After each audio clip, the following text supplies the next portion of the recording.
Our country's history, Thanksgiving has conveyed warm thoughts of family and togetherness, and yes, turkey with all the trimmings. Since 1934, Thanksgiving has also meant football in Detroit, and it has become as much a part of this day as the family and the turkey in the oven. And this afternoon, here in the Pontiac Silverdome, this long-running and storied tradition is renewed as the Detroit Lions play host to the New England Patriots. Hi everyone, Greg Gumbel along with Phil Simms. Happy Thanksgiving Day to you and yours from all of us. You know, this Thanksgiving Day would be a lot better for the New England Patriots if a few of the close games that they've played had gone their way. But as usual today, it'll be Drew Bledsoe carrying the load, Phil. Well, it will be Drew Bledsoe, and we talked to him last night, and he says emotionally, what a tough year for the fact that they've lost so many close games. A couple weeks ago, he hurt the thumb on his right hand, his passing hand. It's much better now, and that's good because to win today's game, they're going to need a lot of good passes from Drew Bledsoe. On the other side of the field, Charlie Batch will quarterback the Detroit Lions. He feels he is only now getting to the point where he should be this year. Well, he got hurt back in June. He had surgery on his knee, missed all of preseason, so it's been a struggle for Charlie Batch. He has gotten much better the last couple weeks. He has to play well today and the rest of the year for the Detroit Lions. Think about doing something in the playoffs. The Detroit Lions and the New England Patriots, and at the end of the day, the best player of the day is selected by us. Football in Detroit and Thanksgiving Day, they go hand in hand. Welcome back to the Pontiac Silverdome, everyone. Working along the sidelines with us once again is Armin Katayan, and standing by with him, someone who knows all about this football on Thanksgiving, former Detroit Lions tight end, and now a scout with the organization, Charlie Sanders. Armin. Thanks, Greg. Charlie, you played in 10 of these games in the late 60s and into the 70s. What makes them so special? Well, it's a special day here in Detroit. We know that the spotlight is on the city of Detroit. It's tradition going back into the 50s, and whether you're young or old, as far as the years in the NFL, you get caught up in it. You have 80,000 plus sitting here and yelling their heads off, and I know as the team gathered in the middle of the field a few minutes ago, I started getting chills. So it's something that has carried on throughout the years, and a lot of teams don't want to come in and mess with it. Thanks, Charlie. Greg, back to you. All right, Armin, thank you. There's Bill Belichick in his first season as the head coach of the New England Patriots, and as Phil mentioned earlier, he's just trying to keep his players healthy and fresh getting in here. And on the other side of the field is Gary Moeller. 5 years, the head man at the University of Michigan, 3 Big Ten championships. People already knew Gary Moeller before he got to the Lions. You're right, coaching the University of Michigan, Gary. He's so excited to be a head coach in the NFL. I really believe this.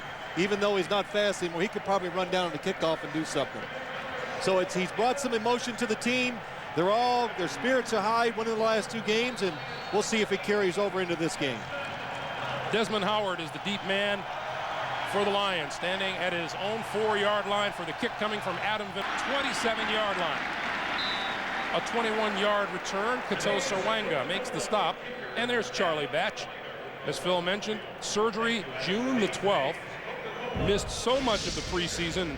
They said, you just can't do that, Phil. You can't do that and be successful right off the bat in the season. Well, the position's tough enough, Greg, and to not get your timing. And I think the biggest thing was physically, he just wasn't prepared to play, but he has played better the last couple of weeks in rhythm, and his right leg, which he hurt, is much stronger. 4 wide receivers right off the bat, and Batch starts from the shotgun.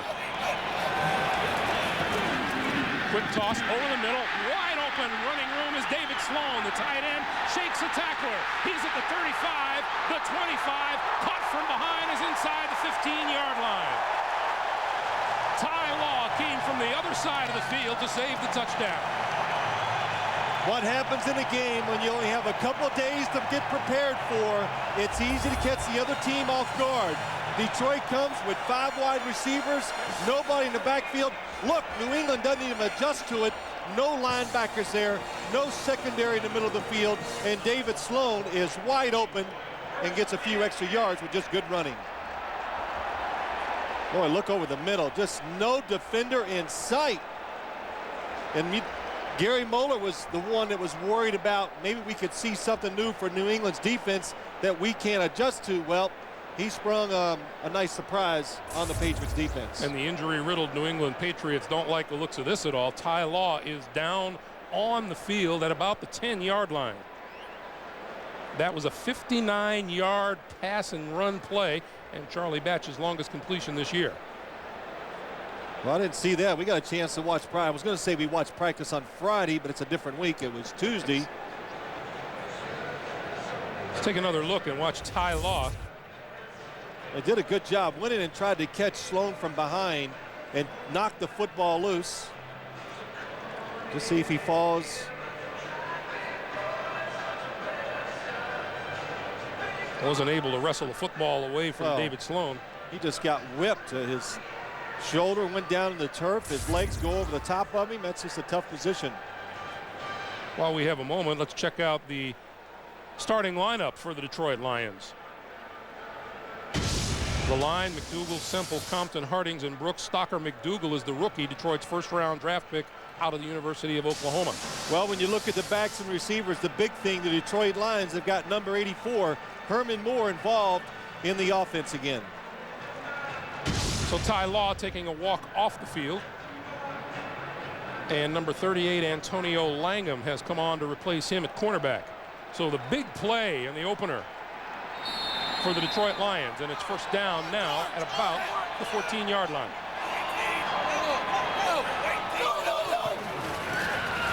The fake to Stewart, the pass incomplete, intended for Schlesinger out of the backfield. Took it the New England Patriots defense. Up front for the Pats: Willie McGinnis, Brandon Mitchell, Chad Eaton, and Bobby Hamilton. At linebacker, Slade and Brewski on the outside. Ted Johnson out with a thigh injury. Rob Holmberg replaces him in the middle. Well, when you look at the secondary, the guy to look for in the backfield, the strong safety, Laurie Malloy, one of the best in the NFL. Ty Law back onto the field now for second down. James Stewart. About a yard to the 13. Well, Greg, when you look at this Detroit offense, the big thing they did the last couple of weeks, they got their quarterback. That was the big concern here in Detroit most of the year. Charlie Batch back in rhythm, playing better, and what a way to start the game. Even that second play when he had Corey Schlesinger open in the flat. Get the quarterback involved, make him feel comfortable. He's got, of course, a better chance of being productive the rest of the game if you do that. On 3rd and 9, Batch out of the shotgun. Lost the football. Scoops it up. Looking for some place to throw to the goal line. Incomplete. Pass intended for Johnny Morton to Bucky Jones was there to help break it up. Well, the shotgun, kind of new to Detroit. One of the reasons why they didn't want to do it is just this. Do you see Charlie Batch? He was trying to look down the field at the coverage as the snap was coming back. That caused the fumble, but he does do a good job not losing yards. Makes a pretty good throw in there to Johnny Morton. So onto the field comes Jason Hansen to attempt what will be a 31-yarder.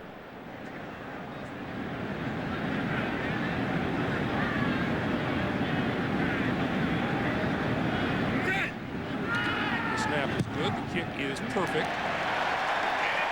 And so the home team on Thanksgiving Day jumps off to the 3-0 lead. Drew Bledsoe will take the offense onto the field when we come back.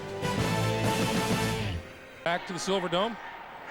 Happy Thanksgiving Day, Phil. Yeah, can I say something real quick as we watch Drew Bledsoe in the red zone? Look at that, 9 touchdowns, no interceptions. That tells me good design by the offense. They know what they're trying to accomplish and getting people in the right spots to make those plays. But just coming off that commercial, you know, the turkeys, I don't want to upset the Turkey Nation, but they are ugly. You know what I'm saying? They are really ugly. I don't think you're telling the Turkey Nation anything it doesn't already know. I don't want them to get upset at me. Carter and Patrick pass in the backfield. There's a running play. Patrick pass to the end zone. Did he get there? No signal from the officials. But he was awfully close. I thought he got in. Looked like he fell into the end zone, but it's a close mark. Caught the Detroit Lions off guard. A running play. Let's look from UmpCam. First shot of this today. Here he comes. Nice spot.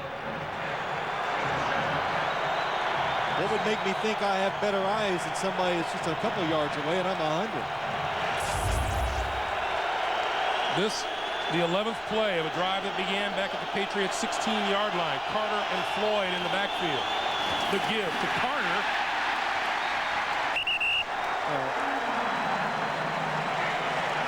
Stephen Boyd, number 57. Plays basically every down for the Detroit Lions defense. But one thing he does very well, he knows how to time his run to the line of scrimmage, especially in these type of situations, and stops the run. College. Now, double tight ends for Bledsoe. Rutledge and Eitzman. And Carter and pass in the backfield. I would run it.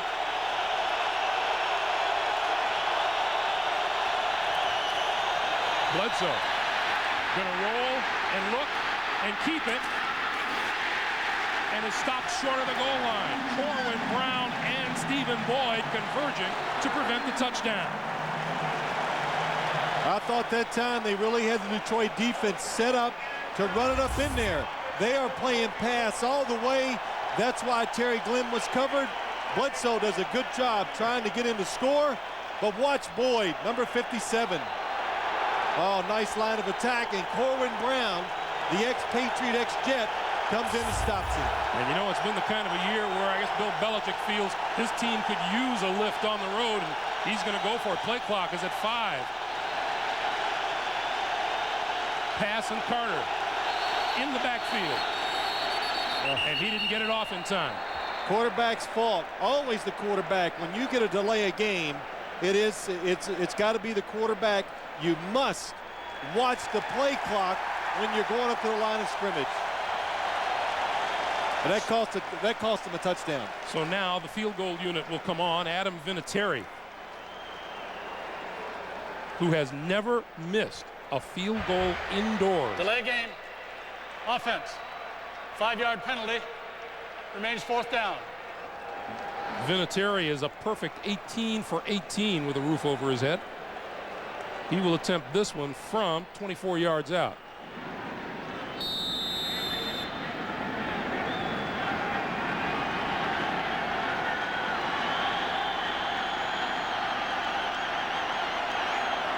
This to tie the game. And Vinatieri's kick is good. Drew Bledsoe, he'd rather have a touchdown than a field goal, but at this point, he pulls even with a 3-3 tie. We can expect in the coming months. His Director of Product Development, Paul Noons. Got it. Nortel Networks is building the new high-performance internet, the wireless internet, with optical technology that makes it faster. Overall, this has been an exciting and more year. reliable. But the next few months will mark the beginning of a new Gesundheit. Come together. In fact, with technology changing over me. Who's the man? What's tonight? Dinner at Spago, boss. Excellent. Shouldn't you be making toys? We're digital now. We get the toys done in half the time. Oh. Yeah? Oh, Kiki, can you fit me in for a foot massage?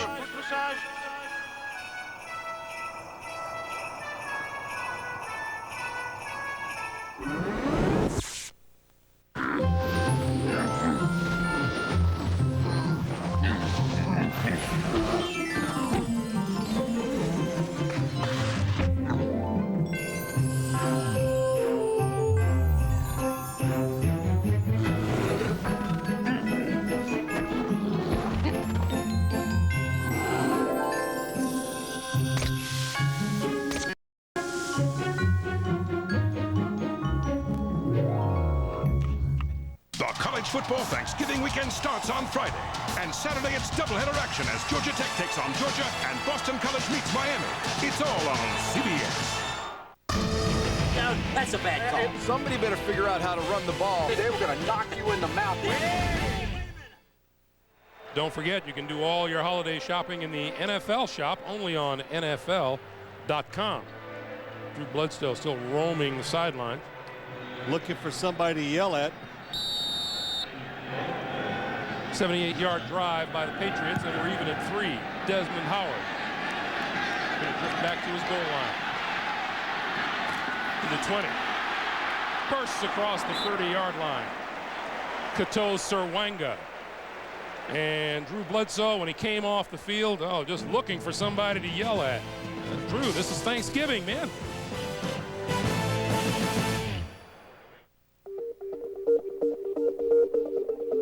We are no longer the underdog. We're not a small company or a struggling upstart. We're not Davids, they're not Goliaths. You could say we've succeeded, and in doing so, we created something bigger than a car, bigger than a factory, bigger than us. And best of all, we're not done creating. You know what I love about Thanksgiving, Howie? The turkey terry. And? Parades. And? Football. The big sales the day after. And football. Tomorrow only from 7 a.m. to noon for these great savings while supplies last. RCA portable CD player, $36. Hot Wheels motorized XP racers, $5 each. 4-in-1 universal remote, $7. Megabyte robotic Houndroid, $15. Sharp 34K organizer, $5. GE 900 megahertz phone, $20. Tomorrow morning at Radio Shack. That snowball is a great way to tell customers Staples has technology gifts. Greetings, Tom handhelds make terrific gifts. So do digital cameras. Nice price. Excuse me, could you tell me about the scanner fax copier? No. But I want to get it for my brother. Get him a cell phone. No, he really wants one of these. He can't have her. I love her. What? No. Weeping. It's okay. We found you someone else. Oh. For technology gifts they really want, it's Staples. The NFL on CBS is sponsored by K Jewelers. This holiday season, shop K Jewelers. Every kiss begins with K. And by Blockbuster. Get your movie and go home happy. Greg Gumbel, Phil Simms, Armin Katayan back at the Silverdome in Pontiac. There's Gary Moeller, his team and New England. Each reached the red zone, each settled for a field goal. And Gary Moeller telling us on Friday, he used to be the linebacker coach here. He said, yeah, I'm still struggling with the offensive terminology. Tuesday, Greg. It's Thursday. Oh. We're not doing a Sunday game today. Get with me. TC it is. Charlie Batch going to throw on first down as Morton on the near side.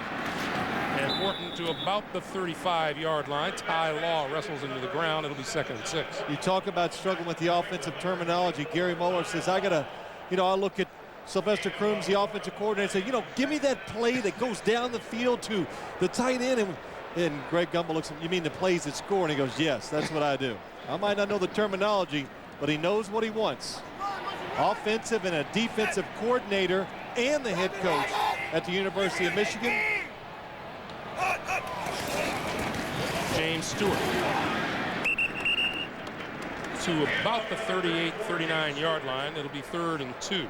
Now, Greg, he replaces Bobby Ross, Gary Moeller. I respect Bobby Ross so much. He did a terrific job in college and in the pros. But the difference, I think, is that Gary Moeller is a little more personable.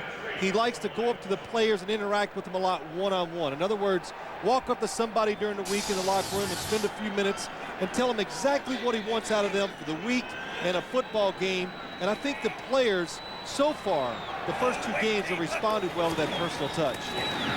Batch pulls it down twice and then gets corralled, and a penalty marker is down. Chad Eaton all over the quarterback, and now let's check the flag. There's no question. It's a face mask against the Patriots.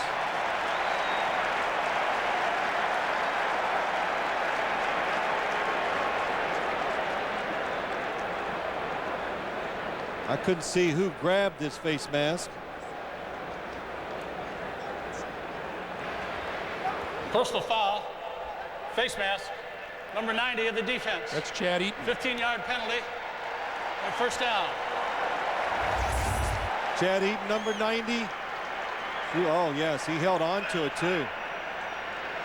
So once you hold on to that face mask, if you grab it, if you let go immediately, it's only 5 yards. When you hold on to it, personal foul, 15 yards. So the line of scrimmage is now the Detroit 49-yard line. And the pitch for Stewart tries the right side. They're a loose football. Well, it's blown dead at the 49 of the New England Patriots. They'll call it 2, 2nd and 8.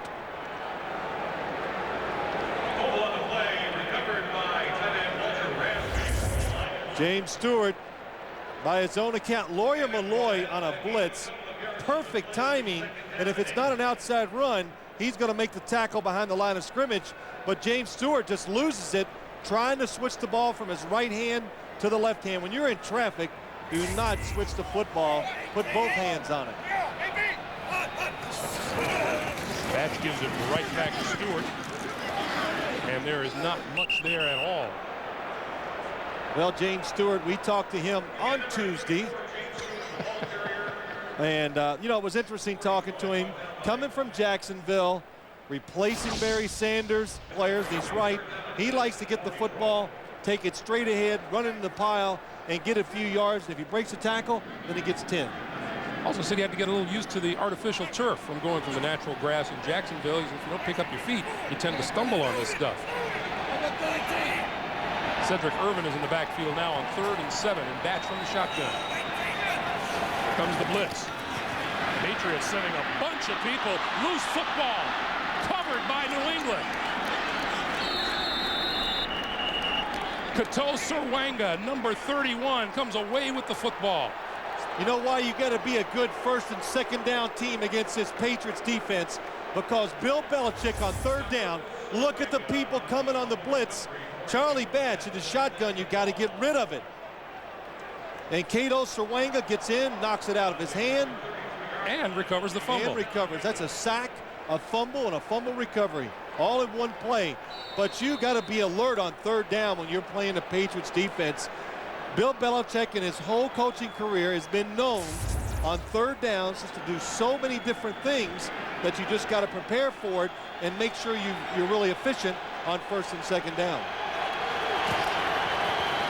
Bledsoe rolling, throws incomplete, and gets crushed back at the 45-yard line. Wow.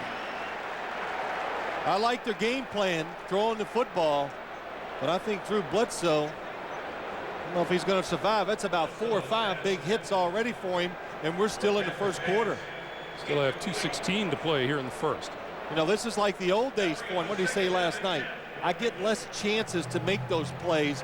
Well, today, throwing it almost every down, you're going to get those chances, so you got to be smart and get rid of the football when you can, when the play's not there immediately for you, especially again on 1st and 2nd down. On 2nd and 10, the give is to pass across the 30 to about the 29-yard line. Bledsoe also telling us, we've been making reference to that sore thumb of his, that he's had to adjust the way he takes the snap from center too. Yeah, had to change his hands and put him up there differently so the snap of the football wouldn't jolt that thumb and make it sore. He says it swells up by the time the football game is over. He said what he's saying, when he hurt his thumb, he came out to practice, fumbled the first snap, and he goes, oh my gosh, you know, coaches. The coaches really love that. Oh yeah, when you fumble a snap, it's like red alert. 3rd and 7. They need the 22-yard line for a 1st down. Bledsoe popped up into the air and falls incomplete. And another good rush on the quarterback by the Detroit Lions. I didn't tell the people at home this. The Patriots caught the Lions by surprise the first drive. The Lions have made a nice adjustment. We can see a different defense already. If the Patriots going to throw it, then they're going to try to pressure him, it looks like now, and hit the quarterback. So Vinatieri onto the field, this time from 47 yards out, to give the Patriots the lead. Is he still perfect? He's still perfect indoors. Okay.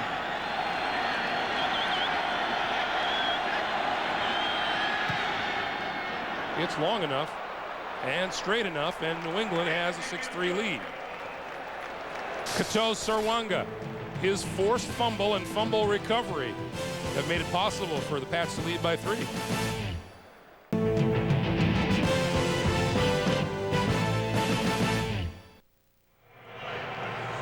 Thanksgiving Day in the Silverdome in Pontiac, Michigan. Welcome back. 6-3 is our score. The Patriots with the lead on the Detroit Lions, and Vinatieri kicks it away. Desmond Howard, 2 yards deep in the end zone. 20, 30, 40, almost the 45-yard line. And Bill Belichick telling us last night he is just outstanding on special teams. I want to remind you, coming up tonight. So the line of scrimmage, the 44-yard line, and boy, does that big return make a difference for the offense. I don't know if you can do it, but I don't know if you can kick away from Desmond Howard, but he is something. James Stewart gets nowhere. Bobby Hamilton smothers that play, and we check in with Armin down on the field. Armin? Thanks, Greg. You know, there's so much made of the emotion of this game for the Detroit Lions, but after that play and Kato Serwanga got the ball, recovered the fumble, Rob Holberg, the linebacker, was on the sidelines and told his teammates in a fiery mood, hey, they're not ready for us. And you know what? He's right. Back to you. All right, Armin. Well, let's see. I got Greg doing analysis. Now Armin's doing it. I'm catching up. Right. My days are numbered. Second and 12. Batch play fake, steps up, throws down the middle, has Herman Moore wide open inside the 40 to the 38 to the 37-yard line. Well, Armin, just to go on to your point, you are right, but they can do all the surprises on third down. So here, good job of the Lions. Second down, play action. This is something they've been doing very well when we studied and watched the films. Look at Herman Moore down the field, extra protection for Charlie Batch. That allows him to look deep down the field, and look at Herman Moore wide open over the middle. Rob Holmberg saying they aren't ready for us, and you know what? Rob Holmberg turned around, and there was Herman Moore wide open. We've run out of time here in the first quarter. Thanksgiving Day, year 2000. The Patriots. Now that's a horrible hat. Yep, and you ain't lying. You know what? You talk about tradition. That's exactly what that word means here in Detroit on Thanksgiving Day. If you aren't here at the game, then you're in front of your television watching football from Detroit. Greg, I've said this, when you come to Detroit for this game, you can feel how special it is to the city, the fans, and the community. Johnny Morton on the receiving end inside the 35-yard line to about the 32. And you get that same feeling when you talk to the players. And you know, there was an article in the Detroit News written by Jerry Green, and I read it, and it brought back all the tradition. And I started, you know, back in the 60s, Vince Lombardi coming in here with an undefeated Packers team. Back when it started, all the big games. When you're here, and we have felt it in a couple of days, that it is special to be here. And we're seeing it, too, from the Patriots. 3 days rest traveling. They're excited to play in this game. Here's James Stewart. Straight ahead to about the 30-yard line. He'll be a couple of yards short of a first down. Holmberg with the tackle. Herman Moore told us, he said, you know, with the exception of the playoffs, Thanksgiving Day is the biggest game of the year in Detroit. Oh, it is. And, of course, Bill Belichick told us that, too, last night. The Lions, they get their schedule. They just go, okay, Thanksgiving Day. It's just part of their routine. And he even laughed at us. He goes, yeah, did they have their turkey dinner at the stadium yesterday? And we go, yes. Yeah, they've been doing that for 20-some years or whatever. So it's something I hope they don't change. They don't need to move it around. Keep this game in Thanksgiving in Detroit. 3rd and 2. Batch gets rid of it. Has his man, Walter Rasby, and that's enough for a first down inside the 25 to about the 23-yard line. Batch was looking at a defender right in the face and got rid of the football. Greg Spires comes in unblocked, but Charlie Batch, you can see he's getting healthy again, much quicker than he was about 4 weeks ago. Does a good job throwing under pressure. There were times, Charlie told us, that he was just dragging that right leg. It was absolutely not responding to what he wanted to do. Well, it was showing. There's Walter Rasby, the blocking tight end, so when the defense sees him blocked down, they think it's run. Another blitz. Batch toward the end zone. Incomplete, and almost a terrific catch by Herman Moore. Ty Law was right there with him. Well, you said it, another blitz. The Patriots are giving them a little bit of everything. Safety blitzes, corner blitzes. But Detroit, you know what happens in this league? Look at the blitz. Here comes double safety. It's picked up. Look at the protection. But Ty Law not taking chances against the blitz. Doesn't go for that first fake. Has excellent coverage on Herman Moore. So it's 2nd and 10 now from the 23-yard line. Batch throws, batted down by number 91, Bobby Hamilton. 3rd and 10.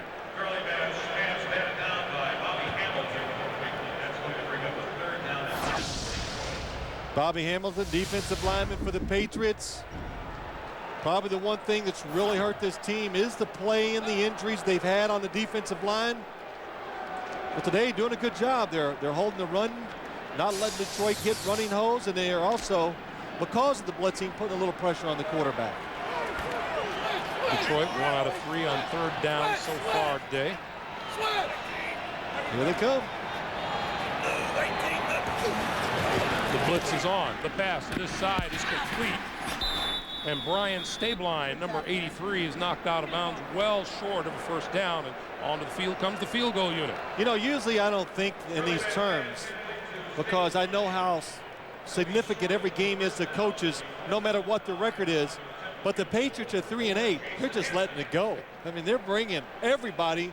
And, of course, we can see their style of offense today is just to try to throw it as much as they can. So Jason Hansen will try this one from 36 yards out.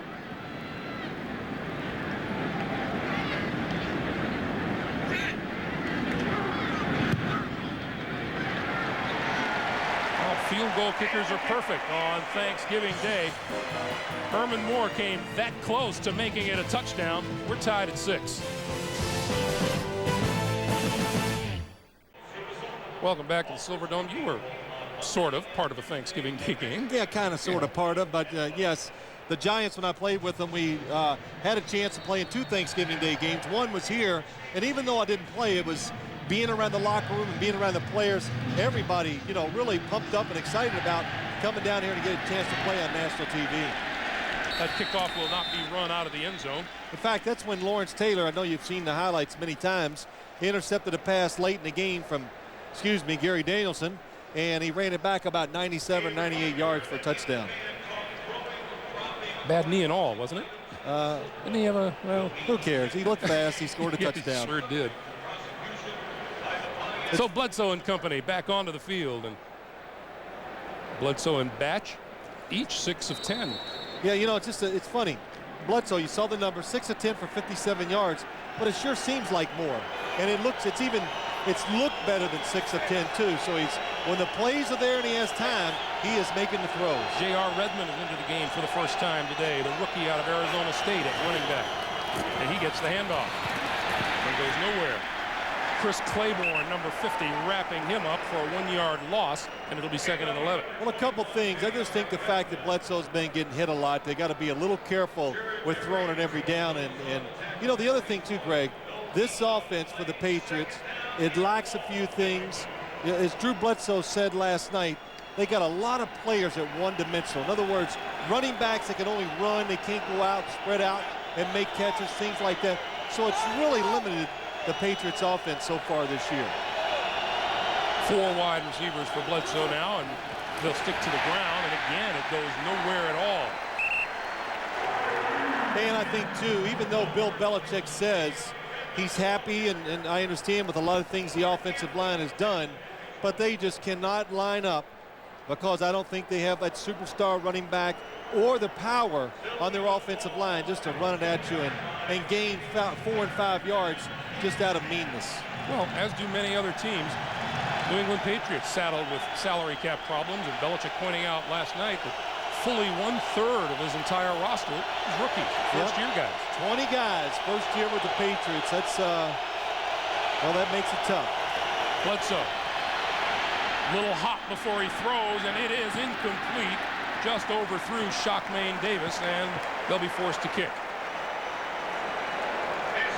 Well, the problem is, you're right, Greg, when Drew Bledsoe usually takes that little hop, you look out. But Shockmain Davis, he told us, and you said earlier, how much he likes throwing to him, but it's indoors. And boy, Terry Fair, you're getting away with it, putting your hand on the wide receiver down the field. But when it's indoors, that football has a way of traveling a little farther than you think. So for the first time today, Lee Johnson on to kick it for New England. And that man, Desmond Howard, is deep. Oh. Line drive kick. Howard back to his 20 and circles. Falls forward across the 20 to about the 22 or 23-yard line. 60-yard punt by Johnson and just a 3-yard return. From outside to the comparatively warm environs of the Silverdome. Part of the happy crowd here at Pontiac, Michigan. 6-6 tie as we get underway again. Charlie Batch and the offense with James Stewart, the lone back behind him, and he'll get the handoff. Try the left side, and not much there at all. Bobby Hamilton with yet another stop. And coming up on the NASDAQ.com halftime report, Jim Nantz, Mike Ditka, Craig James will have first half analysis and a live performance by Boys to Men here in the Silverdome. That's coming up on the NASDAQ.com halftime report. We're also going to ask those guys in the studio to get their voting hats on. Get their voting hats on for the player of the game, the Iron Player of the game, and we'll see. Well, you know, we'll give them a vote, but you know whose vote really counts. You bet. Okay. Just want to get that clear. Batch avoids the rush. Quick toss to Schlesinger out of the backfield, and that's not going to gain much at all. And the Detroit offense, last couple of times out, has not been able to do a thing against the New England defense. Well, I think that the strength of the New England team all year has been the defense, and maybe hasn't played up to what I thought it could. But when you play it, they got good personnel. To, you know, when you got Ty Law in the backfield, Laurie Malloy, you got 2 All-Pros back there.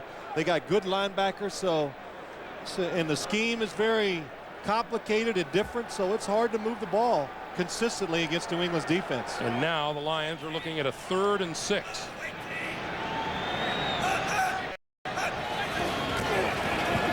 No blitz this time. Batch steps up and throws badly. Morton was coming across the field, and now the first booze of the day coming down on Charlie Batch, and we talked a little about that with him a little bit. Well, he got booed a couple weeks ago against the Miami Dolphins, and Sylvester Croom, the offensive coordinator, told us that it kind of hurt his feelings. And, that first time you get booed by the fans, it does hurt you, but he's gotten over it, and that's just going to be part of the job if you're a quarterback in the National Football League. If you can't handle the booing, then you're not going to be a successful quarterback. You've got to expect it. You've got to expect that it's going to happen. There's movement up front. I'll never forget your old working mate, Terry Bradshaw. I heard him one time say, a quarterback's got to suffer defeat, bad games, you got to be booed. It's all the bad things got to happen to you, because that will make you tough enough to rebound and come back and be a player. And I really do believe that. And if you can't take it, then you weren't cut out for the job to begin with. Offside. Unabated to the quarterback, number 25 of the defense. 5-yard penalty. Remains 4th down. I know you were booed. For 15 years. No. Even coming into the stadium this morning. Oh, well, thank you, Greg. But no, you're right. Everybody gets booed. There's been a few that probably didn't. I don't think Dan Marino ever got booed. No. Not in Miami, anyway. He's about the only one I know that didn't get booed. John Jett. Beautiful. Nice punt. Sends Kevin Falk back to his own 13-yard line. Penalty markers down all over the place as Falk gets wrapped up at the 15. 55-yard punt by John Jett.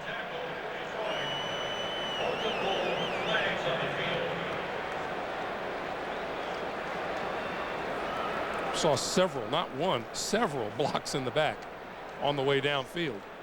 How many times we say that? It happens, and so many of these players, their main job is special teams, but the field is so big, you think you can get away with some of these blocks, that maybe they won't see you. Oh, we have penalties going against the New England Patriots. But I remember an official told me one time, there's Brad Seeley, the special teams coach. He says players got to realize when they spread out all over the field, we can really see everything. So it's easy to spot those penalties. There are 2 fouls on the play. Illegal block in the back. During the return, that penalty is declined. Holding, number 44 of the return team. Penalized half the distance to the goal. 1st down. Timeout. Bill Belichick wants to talk about it, kind of tends to disagree. 9:25 to play in the half. 6 tie. And the New England offense has sputtered in the last 2.5 games. J.R. Redmond. Play fake. Bledsoe throws, and that's complete to his tight end, Rod Rutledge. And Rutledge out over the 10-yard line before he's met by several of the Lions, led by Stephen Boyd and Chris Claiborne.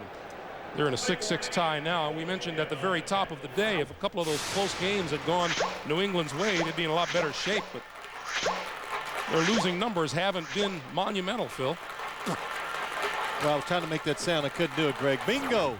You know what, Greg? Losing close games tells me this. You know, the big thing, they just don't have the talent or the explosive players on both sides to put them over the top in those close games. This on the ground for a first down across the 20, J.R. Redmond. Redmond was questionable for today's games with bruised ribs. Patrick Pass got the start, but Redmond has been in there for the last 2 series. You know, just to go back and you'll watch this little misdirection run by the Patriots. That's what they got to do. They kind of got to trick you every once in a while to make the running game work. But to go back about their offense and the close games, they just don't, you know, they got Terry Glenn on the outside. He's an explosive player, but really that is it on offense. So nowadays you need at least 2-3 weapons, guys who can take short passes and score for you to be an explosive offense and win some of those high-scoring games. On the ground again, out to the 24-yard line. Stephen Boyd making the stop. And, you know, I think Bill Belichick says, for instance, we have 2 good receivers, and then where do we go? He's been desperately searching for a number 3 wideout. Well, or a tight end that can make plays. And, you know, the Patriots are still getting over the loss of Ben Coates for so many years. He was the guy in offense. And, you know, a tight end or an inside receiver, you got the whole field to work with. So it's a very valuable part to an offense. Redmond to the right side. Across the 30, across the 35, and another first down for the Pats before Stephen Boyd again rides the ball tackler to the ground. There's the ball carrier. Another example, fake the pass. It's another draw play. The offensive linemen stand up.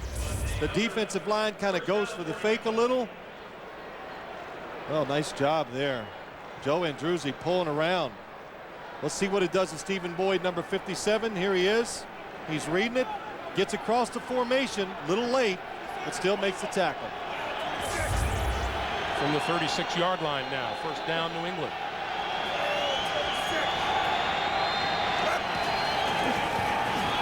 Redmond stumbles a little bit and falls forward to the 39. Claiborne at the tackle. A pickup of 3, and J.R. Redmond has given a little life to the running game now. Yeah, he has. He has the speed to at least get outside and threaten the corners of the defense. And, you know, the other thing, too, Greg, why I think he's getting more repetitions in the backfield and more chances to run is that he, even though he's not a big guy, will run it up in there hard and try to get the tough yards for you. Redmond was New England's 3rd-round draft pick out of Arizona State. 2nd and 7.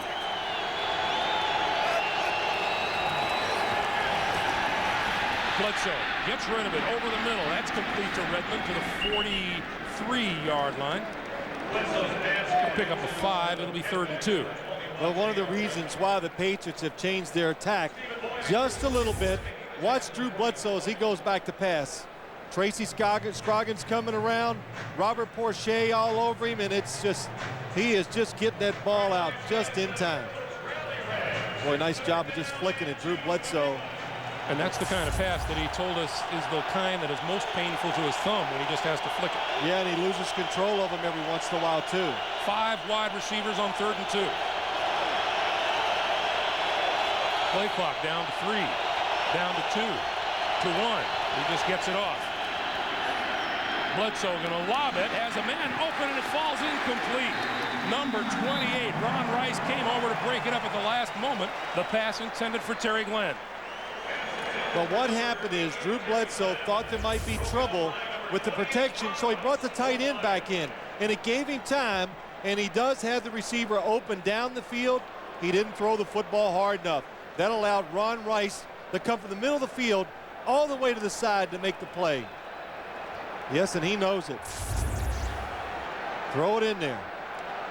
So Lee Johnson booted a 62-yarder his first time. There's Desmond Howard standing at his own 13. Oh, another terrific kick by Johnson. The throw spiral that game. And bounces out of bounds inside the 10-yard line. Lee Johnson, 16 years in the NFL. You think he can still get the job done? Back in the Silverdome, happy Thanksgiving, everybody. 5:10 to play here in the first half. Well, the game has settled down, Greg, to what really both these teams are. They rely on their defenses. The defenses have played better this year than their offenses have. The offense comes out, they get a little something going early, but now they're Both sides, defense dominating the pace of play. Batch to throw. Going to go deep down this sideline, and it is incomplete. Number 87, Johnny Morton, even with Otis Smith down the sideline. You know, Bobby Flay was cooking on the pregame show. And what about baking with Charlie Batch? 1998 and 99, he was producing some pretty nice cookies, wouldn't you say? Yes, they were nice. But so far this year, and again, saddled with the knee problem and the surgery, he's burned a few. Burned the cookies, all right. I like to cook the music like that myself. Between that and ironing, quick pass out here, complete to Stabline. And Stabline out across the 15-yard line. A pickup of 9, it'll be 3rd and 1. You know, the new thing that I've seen a lot now in the NFL, instead of the quarterback taking 3 steps back and throwing the football a few yards down the field, what's Charlie Batch? One, just throw it as quick as you can to the outside, let the wide receiver catch it. That time it's Stabline before the defense can react. If the quarterback takes those 3 steps and throws it a few yards down the field, the defense reads it, they come up there, and it just makes it too hard for the offense. So now everybody's doing it that way. On 3rd and 1, Stewart breaks it outside. Breaks a tackle out to the 25, the 26-yard line, and a 1st down. To Bucky Jones had him, and Stewart broke free. Well, see, the one thing the Lions like about James Stewart's style, you know what you're going to get. Yeah, he's not going to break it for an 80-yard touchdown, but they want him, and they know he's going to run it in there hard and get a few yards. And, of course, when you get in those 3rd and short situations, it's really valuable to have a running back of James Stewart's style. 8 carries today brings him to 1,000 for his career. Stewart in his 6th year out of Tennessee. Here comes 1,001 to the 29. James Stewart for a couple of years, a member of the Jacksonville Jaguars, and he's had himself a pretty nice life, Phil. You music connoisseur that you are. Well, look what he's done in 99 and 2000. 20 touchdowns. It's my favorite movie, Greg. Is it? Yes, it is.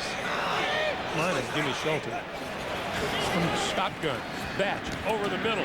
Finds a man at the 35-yard line. Tight end David Sloan fighting forward for a 1st down, and he's close. Well, you know, we talked about it earlier. The Patriots don't have the guy that can go over the middle, find the space, and make the catch.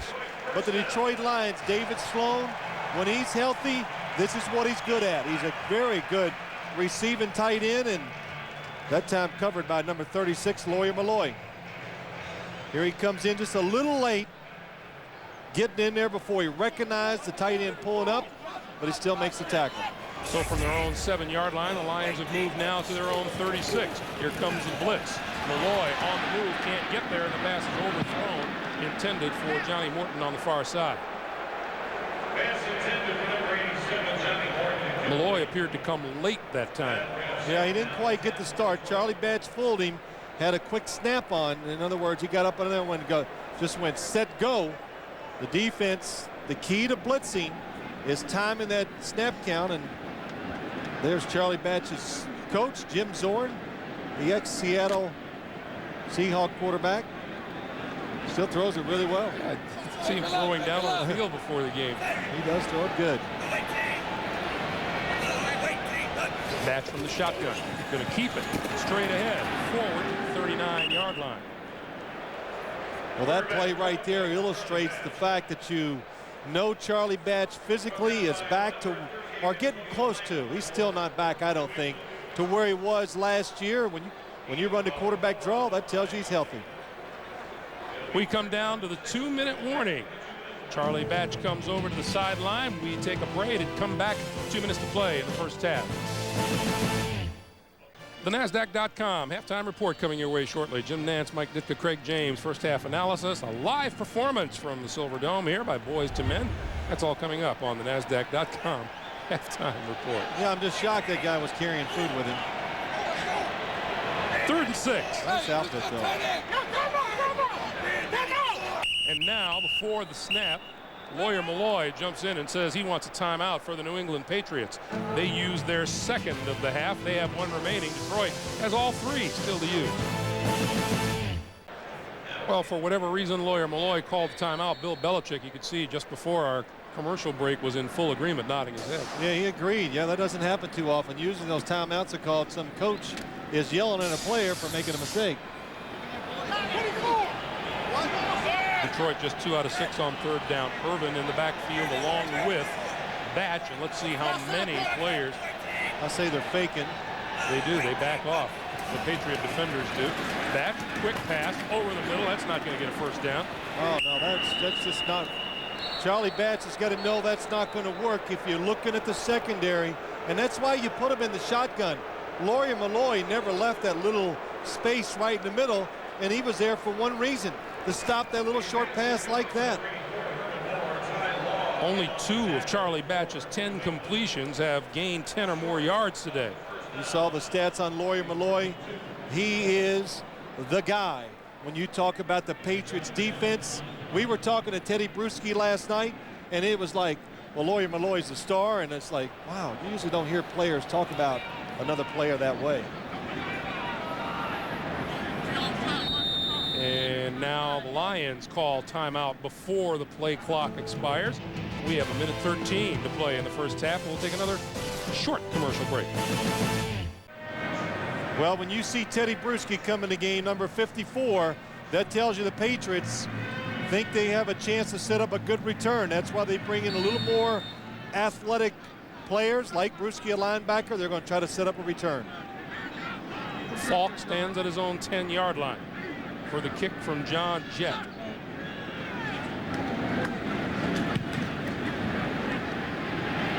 And this will be a fair catch call, and there's interference with a man making a fair catch. Larry Foster, the rookie, and that's going to cost the Detroit Lions some yardage. Well, you can't be upset at Larry Foster for that. The football the return man had to run so far, he just couldn't get out of the way. Did a terrific job getting past this guy to make New England take the fair catch. Fair catch interference. Number 17, kicking team. 15-yard penalty. First down. So that'll move the line of scrimmage out across the 30-yard line. Take another look. Well, you'll see there's a fair catch signal. Falk makes it. He's trying to get out of the way. He just cannot do it. That's 15 yards. That's big. It might change the thinking of the New England Patriots offense. Look how far he got in front. Oh. You know, really, when you make mistakes like that, the coaches are not going to complain. When you hustle, you play hard, and you're a little unlucky, well, those things are going to happen. Patriot offense really gone down the tubes the last 3 possessions. Bledsoe throws this side. It is incomplete. Closing on the receiver and the ball. Shockmain Davis was the intended receiver. And Terry Fair made the play. Well, I think one of the big improvements in this Detroit defense is the play of their corners. Terry Fair, number 23, and especially on the other side, Bryant Westbrook has played very well. So last year, you could throw a lot of passes to the outside. They played very safe. This year, these guys are a little more aggressive in making plays. 2nd and 10, and the give to pass. Pass across the 35. And the clock continues to move, under 50 seconds to play. Offensive coordinator Charlie Weiss, head man Bill Belichick, and Larry Peccatello, the defensive coordinator for Detroit. He's seen some football in his day. He's been around a long time and been a defensive coordinator for a long time. Doing a good job with this Lions defense. This is a 3rd and 5. And the clock continues to move down toward 20 seconds to play.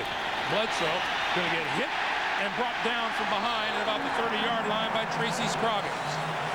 Really good job by Drew Bledsoe knowing the situation. He knows there's, you know, they're trying to maybe pick up a first down to move it, but when he started to scramble, he knows he's got to protect the football. Watch him put 2 hands on it.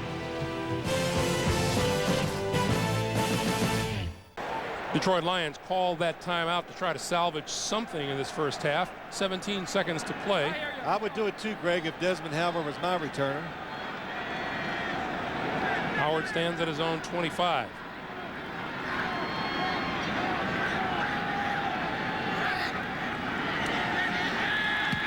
Lions went after Lee Johnson, but he hangs another beauty up. Fair catch called for and made by Howard at the 33-yard line.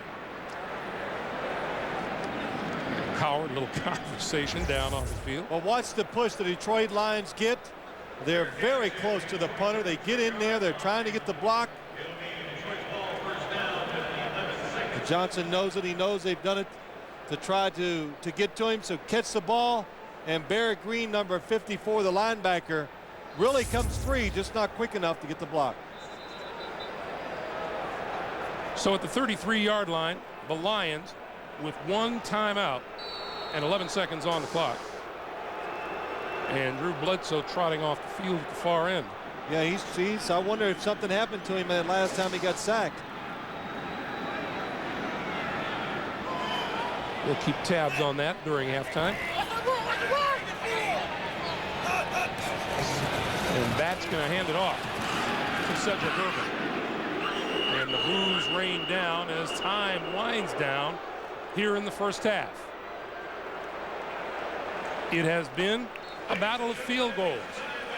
And let's go downstairs now to Armin Katayan. Armin. Thanks, Greg. Coach, how do you solve this Patriots defense, and how much does emotion play into it?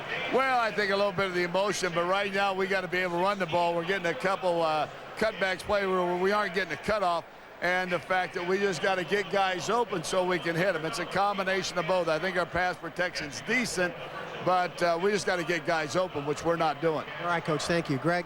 All right, Armin, our halftime score, New England 6 and the Detroit Lions 6 coming up. We'll send you off to New York for the next. Greg Gumbel, Phil Simms back at the Silverdome, 6-6 at halftime, and I know you're aware that my partner always looks neat and pressed. That's because we discovered a couple of years ago that on game day, he irons his clothing in his room before he comes to the stadium, and that's what gave birth to the All-Iron Award on Thanksgiving Day. Well, thanks for sharing that with America, Greg, but that's it. Hey, you want to hold it? Because this is the only way you got no chance of winning. Anybody that's allergic to pain cannot win this award, but it's a fun thing we're doing. And I think we wanted to symbolize what we perceive a football player to be in this league. Play hard, play tough, do whatever it takes to win, and, of course, do it the right way. The first two recipients of this award have been defensive players. In fact, they've been linebackers. Stephen Boyd 2 years ago here in Detroit, and then in Dallas last year, Dexter Coakley. Well, they kind of epitomize football. The linebackers, they got a chance to be in the action, make all the plays, things like that. So it's kind of unfair. Kickers, quarterbacks, well, they're going to have to do something really, really special to win this award. I tried to order one. They won't even let me buy one. But you look a little crinkly today. Maybe you should have sent your clothes up to me. Kevin Falk going to run it out of the end zone from 3 yards deep. Oh, it's hit hard at about the 13-yard line and gets no further. Kywin Supernaw, third-year man out of Indiana with the first hit. And let's check in with Armin Katayan. Armin. Thanks, Greg. First of all, the update on Drew Bledsoe. He's okay. Nothing real serious there. No more sore than he was when he started the game. As far as the pass-run ratio, Belichick said they'll continue to do that because they don't feel they can run against the Lions. And finally, he said, we're looking for a turnover. He said that might be the only way we can turn this game around. Back to you. All right, Armin, interesting thing about turnovers, the Detroit Lions lead the league in takeaways. We heard Mike Ditka say back in the studio at halftime that he thinks that might be a difference in this game, but so far Detroit hasn't done that yet. Well, Greg, we did a game last week. We did the New York Jets at the Miami Dolphins, and it was all about the defense, who could make a turnover, and by watching the first half, I think the defense has got to take some chances and try to make some plays. Bledsoe throwing, has his man, and it's incomplete. Shockmain Davis, the intended receiver, and once again, Terry Fair closing in a hurry to break up the play. What a terrific play by Terry Fair. He is on the outside, actually covering another receiver, but because he's deep, he's looking into the, watch this. Here comes watch Terry Fair on the outside. Terry Fair, I'm sorry, comes off of his guy, sees the football thrown, and gets inside to break up the throw. You can only do that if you've seen that pass quite a few times and you've been in the league a few years. You know teams try to hit it vertically inside like that. Quick pass to the far side, and that is complete to Troy Brown. Troy Brown on the out. Terry Glenn make that. And a look at the first half statistics shows the emphasis on defense. Well, it was defense, and not much to speak of there, Greg. Neither team running the football, and maybe a little surprise. I thought Detroit, the offensive line has been healthy or healthier. Second week in a row, they've had the starting 5 in there. I thought they might have a chance to run the football today with a little success. 3rd and 1 for New England as they try to get off to a good start here in the second half.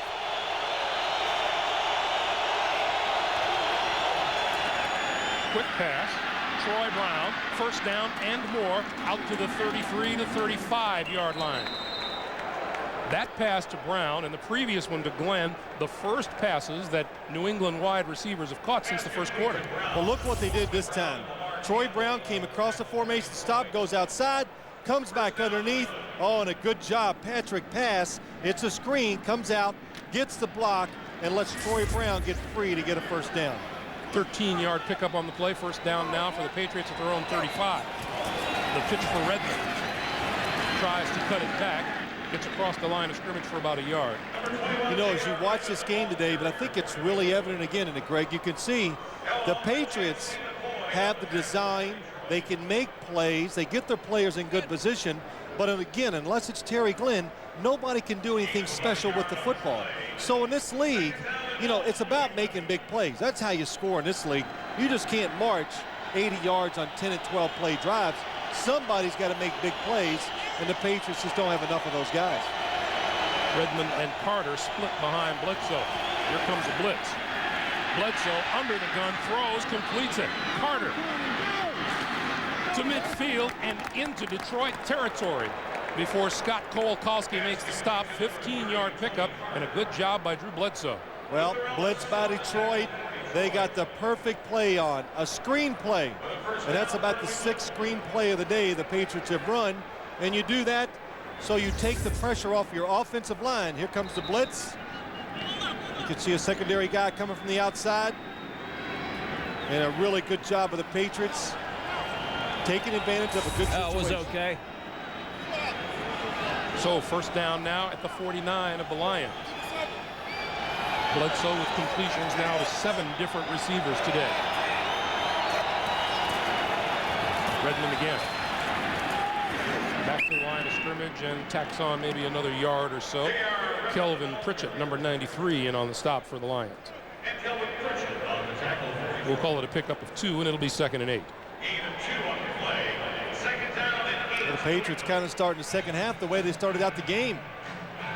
Showing the defense a little bit of everything, getting some positive plays.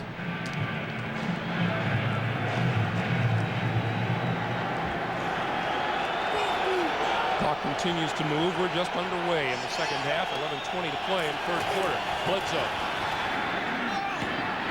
Incomplete, and this time Fair beat the football to the receiver, and that'll be an interference call.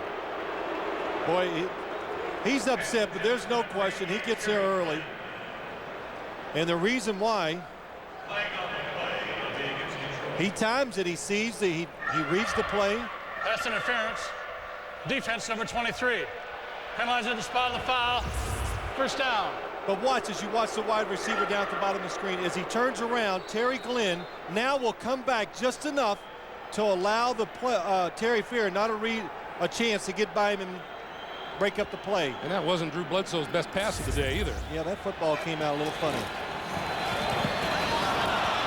Back to Bledsoe. Across the field. Finally gets rid of it over here to Rutledge. Rutledge to the 30.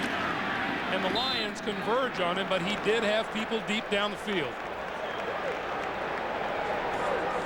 Well, the flea flicker, the Patriots have run this one for many years. But the problem with this one is it just happens too quick. Like the defense doesn't even have time to react to it. Watch. Handoff, turn, and just immediately you're throwing it back. Stephen Boyd did not take the fake at all. Not at all. J.R. Redmond came right up to a hole in the line, and Boyd stood there and watched him. Well, that just shows you the linebacker is reading the offensive lineman, not the running back. Redmond trying to get the first down. He'll be close, but he appears to be about a yard short. It'll be 3rd and 1. Sorry, Greg. That's why Stephen Boyd did not take the fake. the offensive line all kind of stood up. Now, you know, these guys are trained. They've seen, Stephen Boyd has seen pass sets 10,000 times in his life, and he knows when they do that, it's not going to be a running play or a power run right up the middle. 3rd and 1 and a big play for the New England offense here.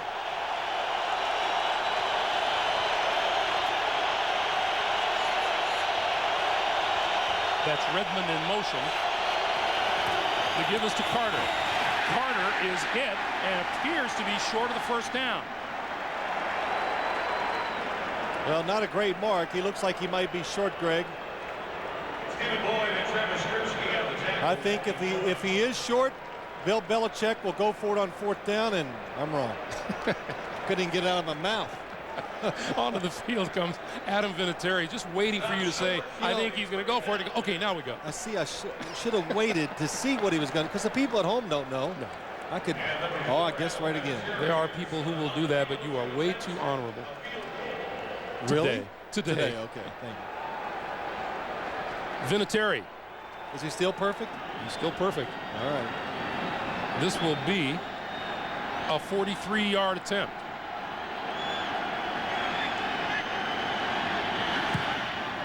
And he's still perfect. Man, down the middle again. Adam Vinatieri, his 3rd field goal of the day. And the Patriots regain the lead. It's 9-6, and we'll be right back. Adam Vinatieri with field goals of 24, 47, and 43 yards today. Can a kicker win the All-Iron Award, Phil? Oh, man. He's going to have to make a couple tackles on these kickoffs to get a consideration. Desmond Howard, a yard deep in the end zone. To the 20. Oh, what a weapon. What a weapon Desmond Howard is on special teams. And now a penalty marker flies with what appears to be a late hit. 39-yard return. He was gone if he's not tripped up there at the last second. Tony George, number 41, I think, saved the touchdown. And it's just amazing to watch Desmond Howard. Personal foul. Oh. Chris Floyd is the one who jumps on after Desmond Howard is piled up, so add more yardage onto that return. Today in the Pontiac Silverdome, Greg Gumbel, Phil Simms, Armin Katayan, and our ace CBS Sports crew. 8:39 to play in the 3rd quarter of a 9-6 game. The Patriots lead by 3, and the Lions start in New England territory. The pass over the middle, complete. Johnny Morton inside the 25-yard line, first down Detroit. Well, if you heard the halftime show, Craig James and the studio, Mike Dick, all of their right. Play action passes, I think that's the way to go for this Detroit Lions offense. When they do those play action passes, it gives Charlie Batch longer time to throw the football. He gets in good position, and you can see it lets the receivers get way down the field. Batch under the gun, throws the short screen, and it's dropped by James Stewart. A blitz, if he catches it, it could score a touchdown. Almost the same thing that happened a few minutes ago. The Patriots caught the Lions in a blitz. Look, everybody's coming. You could see the safety running over, trying to get in position. Oh, and they got the blockers in front. You don't get it set up any better than this. And James Stewart, Sylvester Crooms told us yesterday, the offensive coordinator, he's very good when it comes to catching the ball and making screen plays work. Stewart on the run across the 20 to about the 19-yard line. Pick up a 4, and it'll be 3rd and 6. And here's where Charlie Batch is throwing the football today. Yeah, you can see the big thing right over the middle. 5 for 5 over the middle. That's excellent. And that is one of the reasons why the Patriots do spread the field. They put their safeties outside, so there's less people in the center, and that's where you should throw it. 3rd and 6.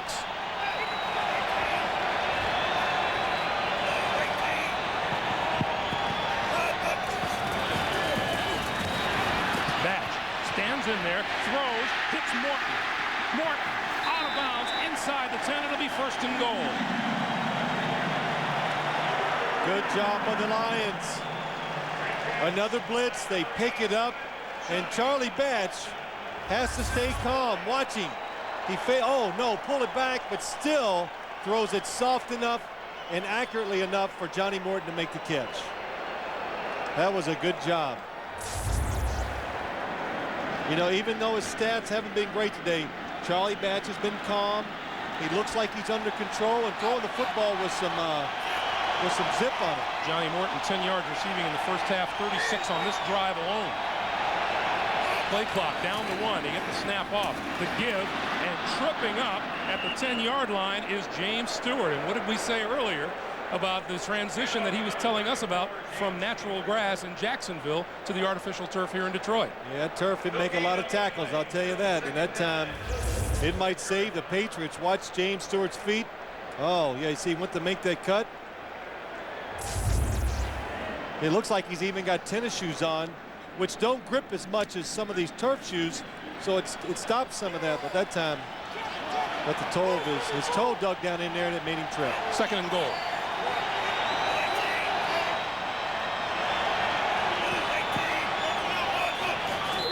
Movement on the offensive line just before the snap on the right side. Prior to the snap, false start, 64 offense. That's Jeff Harding, the right guard. You know, it's an interesting story. Gary Moeller takes over as the head coach. Last week before they played the Giants, Saturday night, they're on the road. He calls Charlie Batch, says, come up to my room. And he's thinking, oh, well, coach is going to give me like, okay, here's what we're going to do tomorrow. He goes up there, puts a film on from last year. They played the Minnesota Vikings. And Charlie Batch says, I'm looking at it going, wow, that was great. And Gary Moeller says, that's what I want from my quarterback. And it put Charlie Batch at ease. It made him feel good about himself and how he should play. He played very well last week, and he's doing it again today, playing loose and free. Stewart up the middle. And that's not going to get him very much, and here come the boos again. Under 5.5 to play, and Batch looks to the sideline to see what they're going to do now. You know, that play looks bad, and of course the fans boo. But, you know, there's a lot of thought and design that goes in it. It's 2nd down and long. You think the defense is going to be like they're going to throw it, so you try to catch them off guard. And when it doesn't work, yes, it's ugly. And the fans, of course, respond by giving a little boo. They can't help but think along the sidelines about that trip up by James Stewart. Looked to have a pretty good shot at the end zone. Play clock down to 3.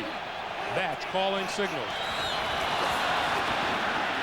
Under the gun, penalty markers are down as he goes down at about the 17 or 18-yard line. Henry Thomas in on the quarterback.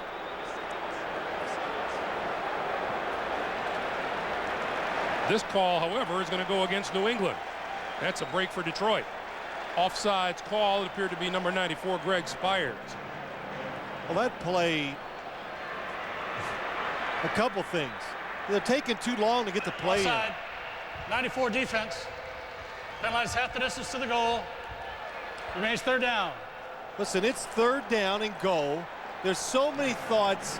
Where am I going to look? What's the coverage? Are they going to blitz me? And when you put the quarterback in a position to keep looking at that play clock, it's hard to make clear and clean decisions down there. Well, this time he's got plenty of time. All kinds of time. 3rd and goal from the 4-yard line. Batch from the shotgun.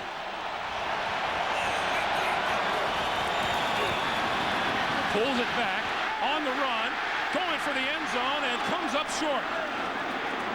Antonio Langham came up for the hit, and Batch is stopped short of the goal line.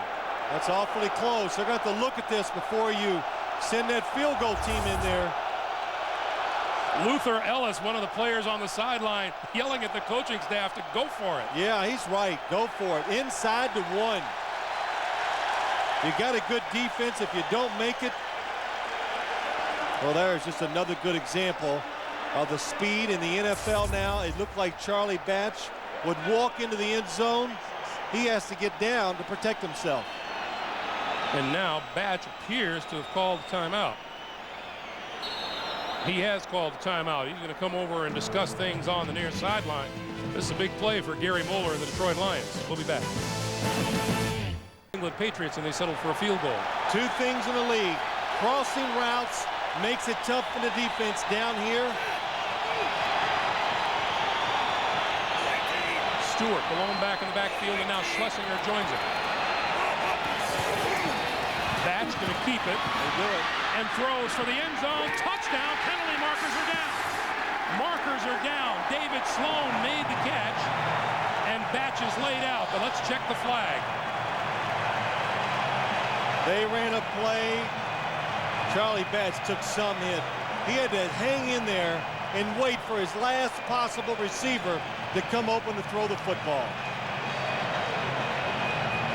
And he took a big hit. He had to open himself up, expose his chest to the defensive guy to be able to throw the football in the back of the end zone. And the officials continue to talk at the goal line. Here comes the call. It's against New England. And Greg, they did what every team in this league does. You get in that formation and you start crossing all the receivers underneath, and it's almost impossible to cover them when the quarterback, oh, what a job. Look at him backwards and takes a big hit from Chris Slade. Watch Charlie Batch. This is why it works. Chris Slade, oh, right in the chest, drives him to the ground. His right shoulder. David Sloan's first touchdown catch of the season, his first touchdown since November of 1999. And we have our first touchdown of the day. Jason Hansen comes on for the extra point. And it's good. 3:45 to play in the third quarter. Charlie Batch takes the hit, delivers the touchdown pass. The Lions lead 13-9. Pass by Charlie Batch. Well, I wanted you to ask me, how did I know they were going to run that play? Because everybody runs that play at the goal. There you go. Boy, you are, I tell you, you are a quick learner. Spinning to about the 20. So Drew Bledsoe now trailing 13-9 will be back in action. Watch the touchdown. Here comes Eric Beverly, an offensive lineman this way. Rasby, the tight end, goes that way. They're not open. David Sloan in the back of the end zone. The crosser's not open, and Charlie Batch, just buying the extra time, enables the play to be a touchdown. Batch hurting a little bit, loosening up on the sideline. Bledsoe to throw on first down. Throws down the sideline. He's incomplete. Glenn trying to make the adjustment, couldn't get there. We hear so many times from coaches in this league, you know, you get a little emotion, get some momentum on your side, and all of a sudden your team just starts making plays. The Lions, they have a good drive in offense. They score, and you can feel the energy in the place. The fans are into it. The defense should be more aggressive now. You know, we talked about how the Bluebirds were on Charlie Batch. He deserved a round of applause after the way he stood in there and took the hit. Well, and that scramble enabled the touchdown, too, when he scrambled to the half-yard line. This time it's Redmond. And Redmond not going to get anywhere against that front four. We were talking about this earlier today with Armin Katayan, who grew up here in the Detroit area and is familiar with these Detroit Lions. Armin saying his dad used to bring him here on Thanksgiving Day to watch football. He said the Detroit Lions have always had a tough defensive line. Greg, you're right, and Armin's kind of made us, and we understand more about the game from what he's told us since he grew up here. But even when I was a player, I couldn't wait for our Thursday, go in there, work, and get it over with, so I could go home and eat and relax and watch the Lions on TV and the game afterwards. It's, you know, it is a wonderful tradition. 3rd and 10. And Drew Bledsoe calls timeout with the play clock down to 2.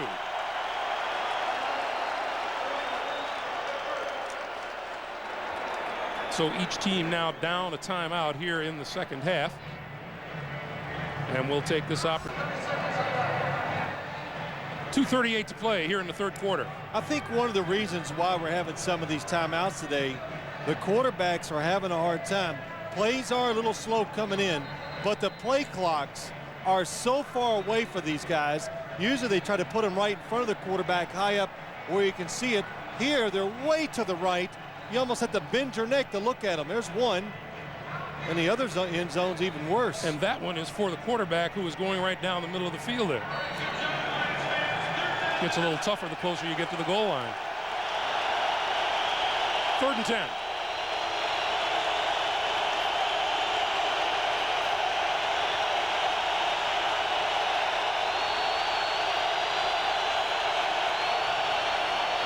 Markers are up. Bledsoe keeps. Brought down at about the 26-yard line by Stephen Boyd.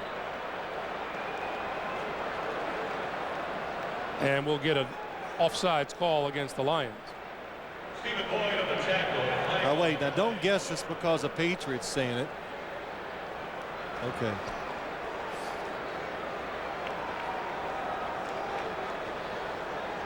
Here's Ron Winter. Offside. Left defensive tackle. 5-yard penalty. Repeat, third down. So it'll be 3rd and 5. You know, the Lions, their defensive line, they have good enough pass rushers where they don't have to trick it up a whole lot on third downs. They can let their 4 defensive linemen pressure the quarterback, and everybody else can drop back and cover. Bledsoe looks for Shockmain Davis, and he is trying to get first down yardage and appears to be right there. Very, very close. Well, there's the first down line. It's short. They've done this play a couple times today. They're going to measure. But that time, nice route by Shockmain Davis. Drew Bledsoe a little too quick throwing the football. Just let it develop. For about another half second, hit him in stride, and he picked up the first down easily. With Shockmain Davis. It's short by that much. And Lee Johnson comes onto the field. Well, that's big. To cheat your offense of 3 more plays, field position. But the Lions now, they feel good. Offense is in rhythm. The quicker you get them back out on the field, the better chance they have of having success. Patriots today have started 5 of 7 drives inside their own 25-yard line. And meanwhile, number 80 at the other end of the field, Desmond Howard, has helped the Detroit offense tremendously. Greg, that is a big stat, something we never pay enough attention to. Field position, we said it earlier, hard to go for 80-yard drives and score touchdowns in the NFL. Johnson, another booming kick. Howard from the 13. And tried to get up the sideline, bumped out of bounds at about the 30-yard line by Larry Wiggum. Well, I've seen Charlie Batch earlier in the year. I just thought, boy, he does not look like the same quarterback. The last couple of weeks, he's gotten better. And today, well, he started out with the fumble, but recovered pretty well from it. Nice throw down the middle.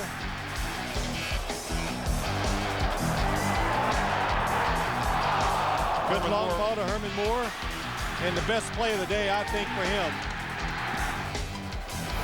Buying an extra second and really taking a big shot to get the touchdown. You see his numbers as he goes to work from his own 30-yard line, throwing over the middle, and has his tight end, Walter Rasby, for about 7 yards. It'll be 2nd and 3. You know, I remember seeing Charlie Batch early in the year, and I just went, wow, his leg. You know, when he was running around, he couldn't move. And anytime you hurt, especially the back leg of a quarterback, the one they push off of, it is really going to, you know, make their passing much, well, they're going to be less efficient for sure. On 2nd and 3. On the ground, James Stewart tries the left side, has first down yardage, out to the 45. To Bucky Jones, corrals him there, but it'll be a first down for the Lions. Well, there was Herman Moore, number 84. Watch what he does on the outside. James Stewart doesn't like it inside, takes it out. Watch 84 on your screen, just enough to get it the few extra yards for James Stewart. Herman Moore, you got to be able to do it all. Well, that's not a great block, but he does get in the way of Ty Law. Well, you don't have to be a great blocker out there. Just get in the way, make them run around you. 46-yard line. Batch, play action, throws. Oh, what a catch. What a grab by Herman Moore, just short of the 45-yard line of the New England Patriots. Tall receivers make up for some bad throws because they have such a big range where you can throw the football to. 1 quarter to play. Who's going to win this game? Who's going to win the All-Iron Trophy? That's the end of 3 with the score 13-9 Detroit. We'll come back after this message and a word from your local station. This is the NFL on CBS. Moeller about catching the ball more. He said, just let me help this team. How's this for a little help? This is pretty good. I said earlier, Herman Moore about 6'4" or 5". You have a big window there where to throw the football. He can reach up and get it. 3 catches, 32 yards today. He's over 9,000 yards receiving for his career. Well, he talked to Gary Moeller, and Gary Moeller said, look, I'm going to put you in position to make the plays. Let's see if you do it. On 2nd and 2, James Stewart, first down yardage across the 45 down to about the 41-yard line, and we go down to Armin. Thanks, Greg. You know, when Batch got that shot into the chest and he came to the sidelines, it really looked like he wasn't going to live for about another 2 minutes. It's amazing the recovery process when your coach comes over and all the players come over and congratulate you. But I can tell you from watching him for the last 5 minutes or so, he's got my vote for the All-Iron Award because of the kind of pain he's in right now playing. Oh, Armin with the early return. And, you know, Armin's part politician. Look at him, already politicking. Well, you got the good view down there, though, Armin. First down, Batch running out of trouble, throwing long, penalty marker is down, incomplete, intended for Johnny Morton. And Batch is on the turf again. Well, he escaped trouble. He gets out of it, steps up. I thought he threw a touchdown pass when he let it go and took another big hit.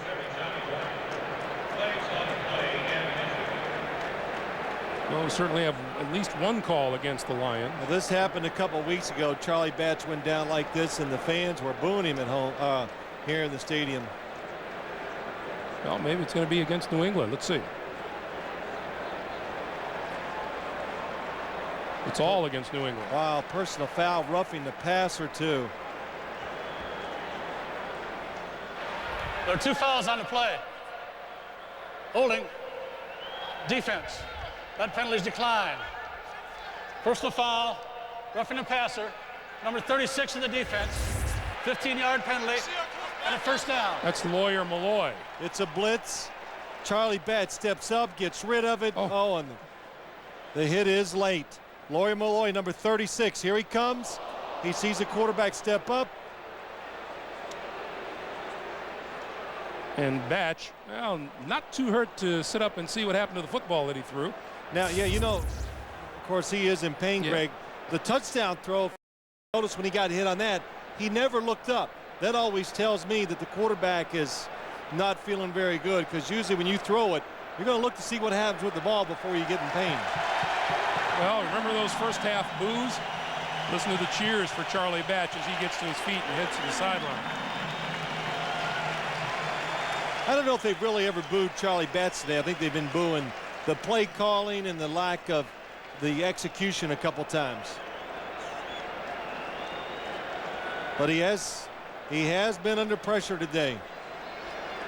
And he's responded to it very well. So onto the field comes Stoney Case, 6th-year man out of New Mexico. Yes, Tony Case has been with the Arizona Cardinals. He's been with the Baltimore Ravens. Came here, Mike Tomczak got hurt in the preseason. He's been the backup, and he's got some ability, moves around pretty well. Quick pass out here to Herman Moore. Moore out of bounds just short of the 15-yard line. Run out by Ty Law. Well, we've seen this play from both teams today. What a way to get a quarterback off to a good start. One step real quick. Get it out to Herman Moore. And this is a tough. Ty Law, it's just tough. You can't go up and be too aggressive, because if you miss him, he's going to score a touchdown. You're Herman Moore. Let's see what you look like out here. See, Ty Law has no choice but to play it safe and give up the yards. First down from the 16. Oh, look at this, another blitz. We give to Stewart, and Stewart across the 15 to about the 13-yard line. Now that, you hear that statement all the time. A new quarterback comes in the game with a blitzing.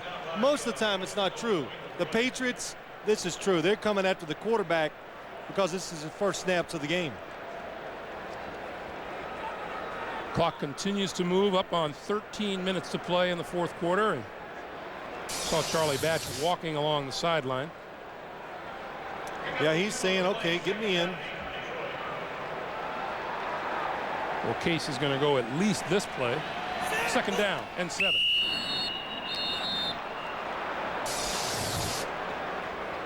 A little movement before the snap. And Batch is going to come back in now. False start. 62 offense. 5-yard penalty. Remains second down. It's left guard Tony Semple, and Case comes off. Batch gets another final word before he heads back onto the field.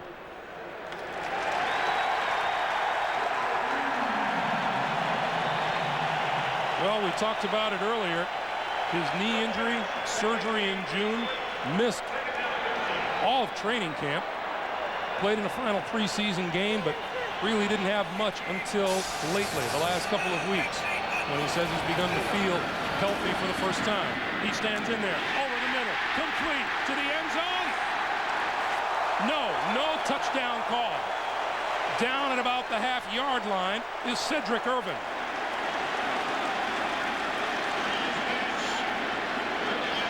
$18 yards.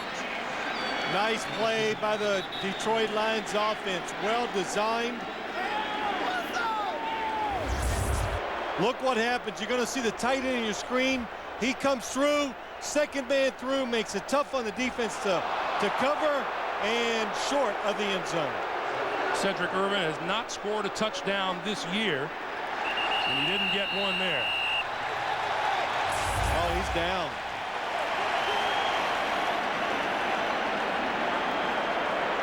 This has review written all over it. Gary Moeller has thrown the red flag here on the sideline.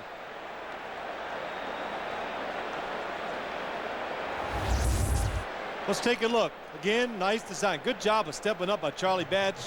Perfect throw. Watch what happens. Down. Now, you know, a lot of people too, Greg, if you're sitting at home, you go, well, why review it? You know, come on, just score the touchdown. I'll tell you why. I learned my lesson on that a couple of weeks ago. Yeah, we've did games this year where they get inside the one on first down and you don't score a touchdown. So you got to take this review if you think you're right as a coach. You don't want to take a chance of running another play. It's just that I think he's wrong on this play. I do too. But you only have about 15 or 20 seconds to make that decision. So Ron Winters looks it over. We have 12:06 to play in the fourth quarter in Detroit, holding on to a 13-9 lead and looking to expand upon it right now. Well, Detroit's really kind of found it on offense. They found some things they want to do, and you know, it's amazing. They've driven it down the field twice now, but you got to think about it. Think of the tough plays that Charlie Batch has had to make in both of those drives to keep them going and give them a chance to score. And you saw Bill Belichick there on the sideline. And you know, we're talking with Belichick about the future of this New England franchise, and he thinks it's going to be all right, but you know, you have to realize that this team has been in subtraction since 1998, and you know, he starts to name all of the players who were here then and who have since departed, like the Curtis Martins and Sam Gash and Dave Meggett and Ben Coates and Terry Allen and Sean Jefferson. And that's a lot of talent to lose off of the squad. That's pretty good stuff right there. And you know what's happening so often with teams now, you just got to reorganize, restructure, get the money situation right. It seems like that's going to straighten out for the Patriots. And you know what? Next year, one or two players, all those close losses turn into close wins. At least that's what you hope for. Well, Ron Winter has set up camp at the replay viewing booth. Oh, this thing's good. You know, the replays this year, I think by and large, I watch all the games when we're not broadcasting. They're going pretty quick, and it's been rather painless. Either that or we just get used to it. By and large. By and large. Well, look, there's always exceptions.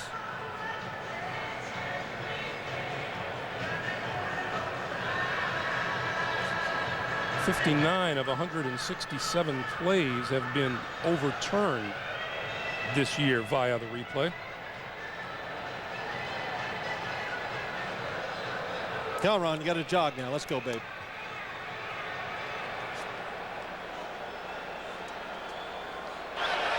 After reviewing the play, the ruling on the field stands. The runner's hip touched the ground before the ball broke the goal line play. Detroit is charged with a timeout. The play results in a first down. So Detroit down to 1 timeout. Here's the play again. Well, let's look at it one more time. This is a pretty easy call, I thought.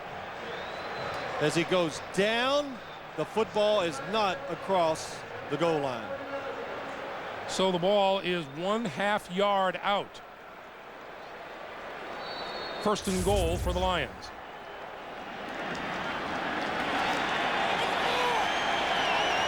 Schlesinger and Stewart behind Batch. Batch going to keep it. No signal yet. Well, that's a headache. Quarterback sneak down the goal line. Oh, don't even think about calling it, coach, if I was in there. I think it's a good play, the quarterback sneak, when you're on the goal line, when your quarterback is able to jump over for the touchdown. But to bury your head and do this, oh no. I think it's a big risk to the quarterback when you do it that way. Second down.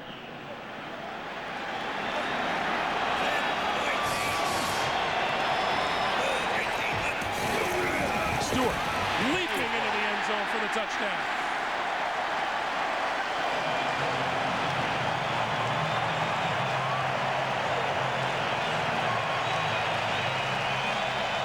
James Stewart with his 8th rushing touchdown of the season. That is about as high as I've seen somebody jump for a touchdown in that situation. Or as high as anybody I've ever seen do it. James Stewart takes it. Boy, that is awesome. See what the umpire, cam. Man, he went out of the screen. That is really a terrific job, a nice talent to have down near the goal line. Jason Hansen on for the extra point. And it is good. 11:18 to play in the 4th quarter. Charlie Batch gets off the turf, comes back from injury to register another touchdown for the Lions. Here in Detroit, they have an eye on the postseason. A victory by the Lions today would boost them to 8-4 on the season and put them in pretty good stead in the NFC Central. You got to think 10 wins could get you in the playoffs. Kevin Falk from a yard deep in the end zone. Hit dropped at the 17 or 18-yard line. Number 17, Larry Foster, in to make the tackle. Let's talk about Sunday. The NFL on CBS rocks with doubleheader action. Rob Johnson sparking the Bills against Warren Sapp and the Tampa Bay Bucks. And Phil and Armin and I will be in Indianapolis for that crucial AFC East matchup between the Dolphins and the Colts. Check your local listings, beginning with the NFL Today. That's Sunday here on CBS Sports. Buffalo and Tampa Bay ought to be a really good game, and we're going to be in Miami at Indianapolis. Going to be a lot of fun. So Drew Bledsoe now. The Patriots have to manufacture some offense. They go to 5 wide receivers on first down from their own 18-yard line. Throwing to the far side, and that is complete to Troy Brown. And Brown down at about the 24-yard line. With the pickup of 6, it'll be 2nd and 4, and they're going to go without a huddle. Well, I like this. Doing this, you're 2 scores down, or maybe 1 touchdown, 2-point conversion, and a field goal. Look at Belichick. He knows the defense, regardless of what happens here, they need a 3 and out. Bledsoe on the move, throws, intercepted. Lost football, covered up again at about the 15-yard line. And it belongs to Detroit. Marquise Walker, the 5th-year cornerback out of Southeast Missouri. Well, Drew Bledsoe has the receiver open. It's to his left. He's not going to throw it. He runs. Now he decides to throw it too long. Marquise Walker reads him, came up on the first attempt, then he gets the interception. His first interception of the season. We talked about the Lions and their takeaways. They come up with one here. and have the ability to put this game on ice. Well, takeaways, when you get situations in your favor, it's amazing how the takeaways come. And there's the 33rd forced turnover this season, the most in the league. Get ahead of a team, make them throw. Every down, you can cause a turnover. Big congratulations for Walker on the sideline. James Stewart. Bruising run to about the 12-yard line. Let's take the opportunity to remind you, for the best NFL coverage on the net, including exclusive previews of Sunday's games, click on NFL at cbs.sportsline.com. Well, I'll tell you, it's something about this stadium on Thanksgiving Day. It took a while for the Detroit Lions to catch that fever, but once they caught it, the offense came alive, and the defense has played very well all day long. Stewart. Boy, the yards are getting tough up the middle. Yeah, about the 10.5-yard line. Now, you got to, they want to work the clock, do all that. They're up by 11, but a touchdown would almost put the game out of reach. A field goal only makes it 2 scores for the New England Patriots. So you got to dig down in there and get a play you think's going to pick up a first down and give you a chance to score. Well, you talk about eating some of that time off. The Lions have had 2 drives for touchdowns this half. One of them taking 5 minutes and 6 seconds off the clock. The other taking 5:25.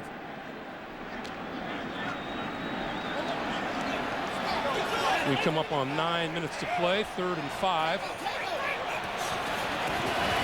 Play fake. Batch.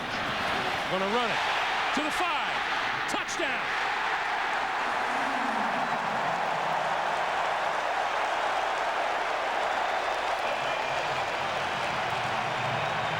That looked like it might have hurt. He is some tough football player. Well, I remember being here last year, and Bobby Ross just says this guy's got a quality about him that makes him special. Players want to play for him. And that's plays like that. He comes off of the field bent over, a hand on his shoulder or his chest.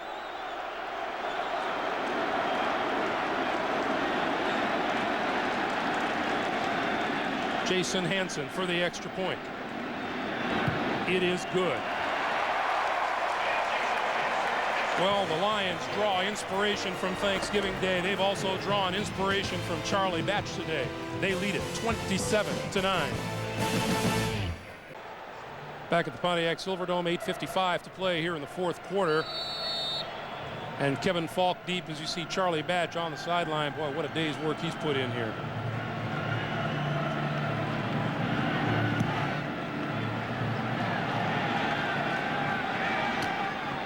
On the run, Falk at the 6. Tripped up and falls forward, and their penalty marker's down.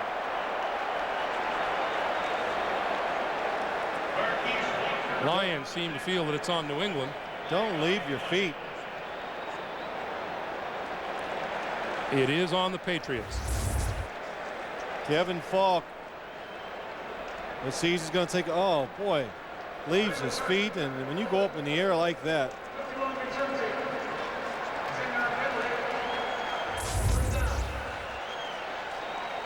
Charlie Batch from Umpcam. You know what? It's even more impressive.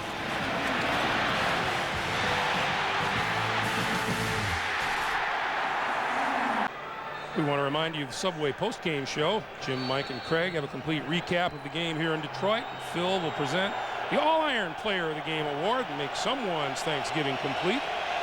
Neil Arrington reports live from Dallas, where the Cowboys host the Vikings later. That's all coming up on the Subway postgame show. The flip out to the side is intended for Patrick Pass, and that pass is incomplete. It'll be second down. The one thing, we've said it a couple times, though, Greg, get in a position like this on the road, Drew Bledsoe, this Lions defensive line, they can get after the passer. So Drew Bledsoe, you better make a decision and get rid of it and protect yourself. Going without a huddle. 2nd and 10. Bledsoe over the middle, has his man across the 25 out to the 30 is Terry Glenn. 18-yard pickup.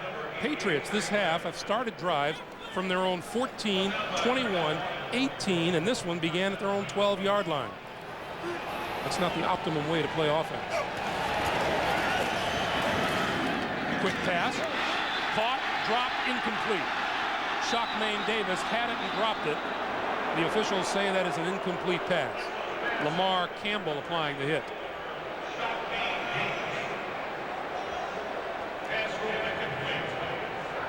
See, Bledsoe not even going to a huddle because he doesn't want the Lions to be able to substitute any players.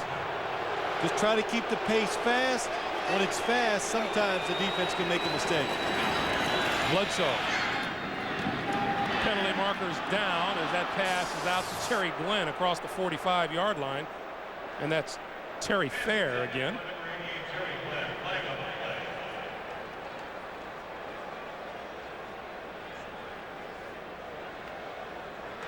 Pass interference. Number 23 of the defense. Penalized at the spot of the foul. And a first down. Well, Terry Fair has been involved an awful lot, but I mean, it's because they don't want to throw that much this side to Bryant Westbrook. Oh, just a big collision. Holds on. A lot of things wrong on that play. Bledsoe. Quick drop, quick slant.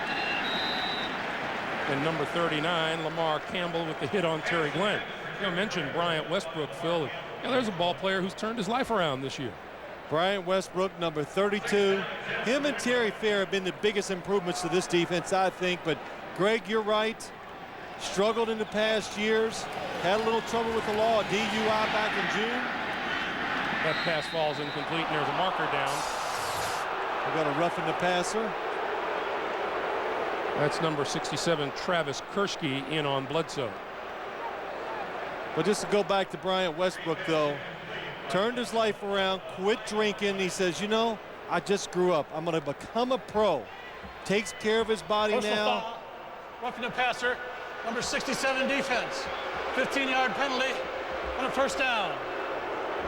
Bryant Westbrook, the last several years, totaled 5 interceptions. He has 5 of them already this year. Well, you know, just to give you a real quick thing, he used to sit, he says, hey, I used to sleep in meetings. I went out every night. Of course, I was drinking, and all that showed up on the field. Couldn't make the plays, and Greg, you just said it.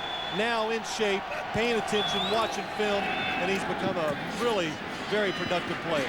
Troy Brown with the reception. He's inside the 35-yard line to the 33 as the Patriots try to get something done here in a hurry as the clock continues to move. But just to say one last thing, just the fact that he told that to us and the way he said it lets you know he's grown up, and, you know, I think now you're going to see about eight or 10 more years of productive play from Bryant Westbrook at the corner. From the 34. Bledsoe on the move, and he's going to run it to the 30. Slides down at the 25, and that'll be a first down for New England. You know, in fact, we had to laugh, Phil, when he said, I used to sleep in meeting rooms, and now I'm waking guys up. Yeah, yeah, it's turned. How about that? Well, that's what you need. You need players. Gary Moeller says, I asked my older veterans, or my upperclassmen, as he says, using the college phrase, to help me get things done with this team. Pass to about the 20-yard line. Rod Rutledge on the receiving end. And as I've been on teams and around different coaches, and there's Gary Moeller, you got to have, I used to call them, or we did, flag bearers. You got to have about 5 flag bearers on your football team. In other words, players that are going to try to institute the policies of the head coach once in the locker room. In other words, to take care, make sure players don't sleep in meetings. Pay attention, work hard when you're on the practice field, those type of things. The coaches can't do it all. They do need help. 2nd and 5.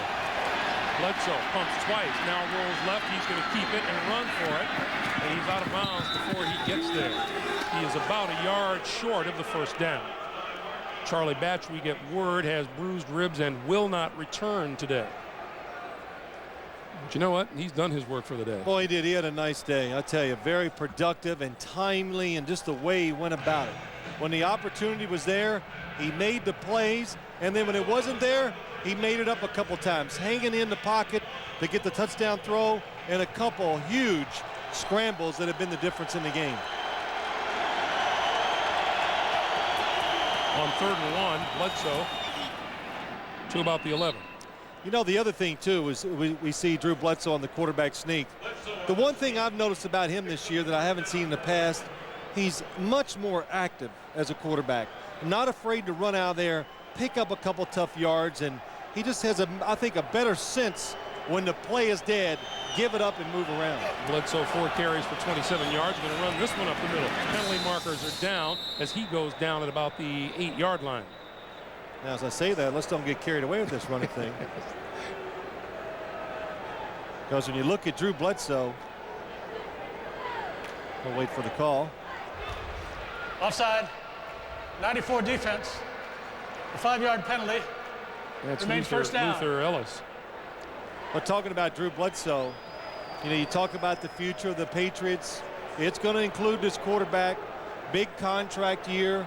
They're way over the cap, but what's going to happen is he's going to sign a new contract and actually help the Patriots out. It's the way things go on the salary cap and averaging your contract over years. It'll bring his cap number down for next year, which would enable them maybe to go out and get another good player. Bledsoe throws. That is incomplete. You know, a couple of things that Bill Belichick would like to have his eyes on, but you know they'd like a very consistent ground game. Well, I think the biggest thing, Greg, well, yeah. I don't know where you go first. Well, yeah, Drew Bledsoe and the help wanted ads. How about an offensive line? Yeah, and a tight end. At the offensive line, he's been sacked 35 times this year. Gonna need some new linemen, maybe. You know, they're definitely gonna have to try to get a big-time running back somewhere. We'll give this one to J.R. Redmond, and that's not gonna go anywhere.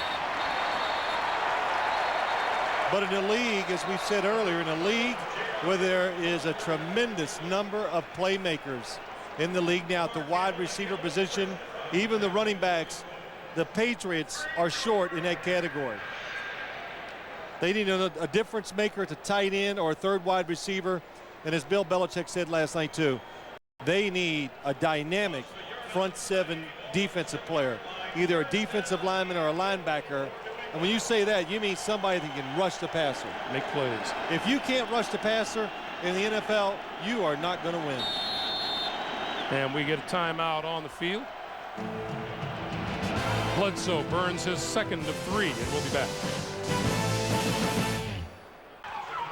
You know, we talk about teams that are good at certain times of the year. This is not a good time of the year for turkeys. No, it's not. They seem to have a bad time right about now. Bledsoe and the Patriots, 3rd and 6, need the 1-yard line for a first down.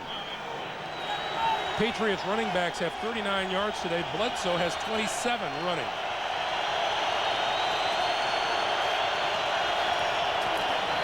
Going to throw this side, intercepted.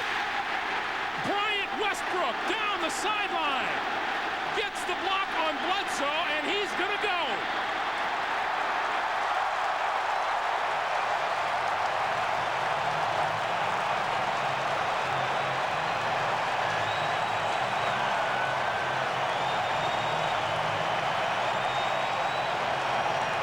It looks to be unofficially about 101 yards on the return.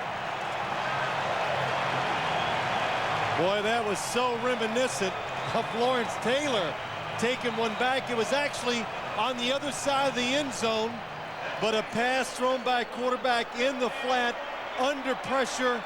You can't quite see what the defense is doing. And Bryant Westbrook, hey, study some film. It's amazing. You get a little lucky, you're right. Bryant Westbrook says since he's turned things around, he does things like take film home and study it at night. Hanson's extra point kick is good.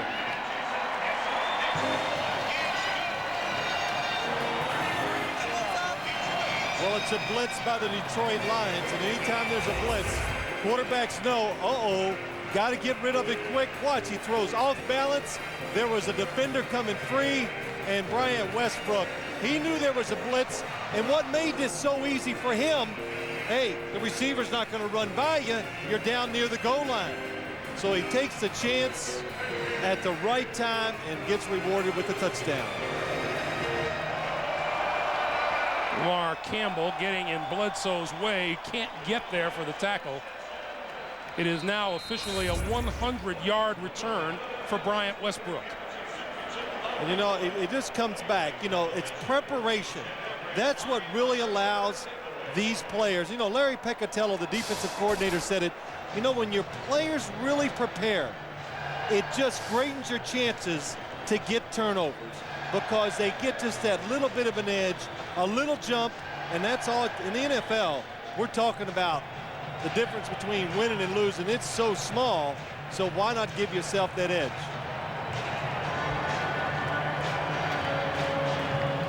That smile on his face is the same one he had throughout our entire interview with him 2 days ago. Greg, he looks like a different person physically. There's no question emotionally and mentally that he is a different player, and it shows on the field. Hanson's kick. Kevin Falk from the goal line. To the 20. And no further. We'll take the opportunity to remind you. Well, here comes Tom Brady, a quarterback for Drew Bledsoe. Not surprised. I really thought, and I'm not a big believer you take your quarterback out ever, but the season, it's been long for Drew Bledsoe and the Patriots. I thought even the last drive, maybe they were taking him out to give Tom Brady a few extra snaps. Tom Brady, local favorite, rookie out of Michigan, 6th-round draft choice, and jumping off sides there is Robert Porcher.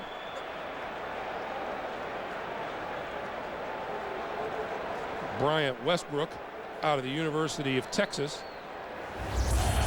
Take a look. Full speed.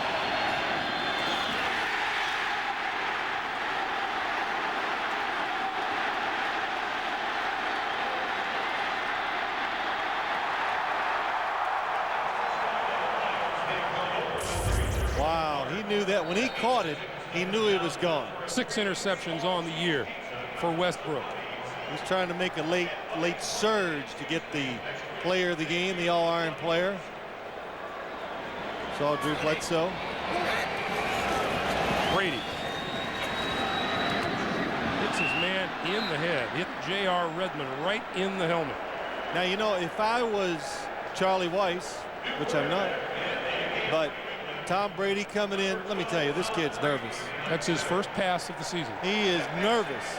So throw one of those screens. You got about 10 different ones in. Let him just complete a pass, and he'll feel a lot better and settle down, and it'll give him a chance to, you know, throw it down the field afterwards.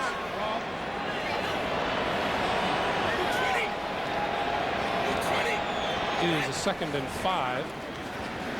Brady gonna throw it to the side. Oh. Bryant Westbrook had dreams again. Oh, if it's thrown on target, it's gone. Last night, talking to Bill Belichick, I'll never forget this. He goes, these corners, Bryant Westbrook and Terry Fair, oh, he's got it. He knows it. Now, you know, but Belichick did say they are squatters. In other words, they look at the quarterback and try to break and make those plays. See that look of disappointment on Bryant Westbrook's face again. You can get a little greedy on Thanksgiving Day. Yeah. Yeah, it usually happens at the table, though. 3rd and 5. Brady completes that one. Penalty marker is down. J.R. Redmond was the man who pulled it in. Let's check the marker. And looks like we have an illegal man downfield on the pass. Come on. They got to know it's Tom Brady's first completion. Let it go.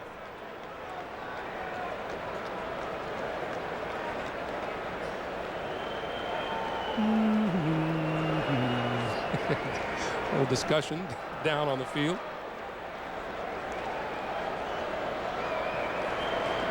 Here's Ron Winter. Ineligible man downfield, number 65 of the offense. 5-yard penalty. Repeat, 3rd down. So we're still looking for Tom Brady's first NFL completion. Yeah, they finally threw the screenplay. You know, Greg, though, since Gary Mueller has taken over. This is going to be the 3rd straight victory for the Detroit Lions. And it's, again, maybe it is a little lift for the team. It's something different, but it's been enough to spark them, make them play a little better, and then all that is showing on the field. Phil, we get word now Westbrook's return officially is 101 yards to tie the Lions record held by George Teague back in 1994. George Teague.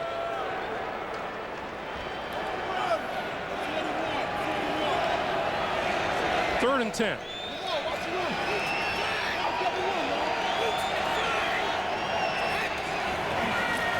Quick drop, quick pass. Rutledge has it. Trying to break free, but can't. He'll be about 5 yards short of a first down, and the Patriots will have to kick it away. When you say that there's a little spark to the Lions, that's not to say that Bobby Ross was viewed in a negative light here in Detroit. Not at all. And, I hope people don't take it that way. I just got to say this. I didn't know Bobby Ross real well, but I watched his teams. I watched him at Georgia Tech, at San Diego, and here. He's got to feel good. He went into retirement. He did it his way. He did what he believed in, and it worked at 2 different levels, and that is saying something not many people have done. And I hope he enjoys his time off. Enjoy your wife, your grandchildren, because you deserve it. Desmond Howard. Larry Wiggum grabbed the ball on the bounce and tossed it to Desmond Howard. And there are smiles all over the field downstairs.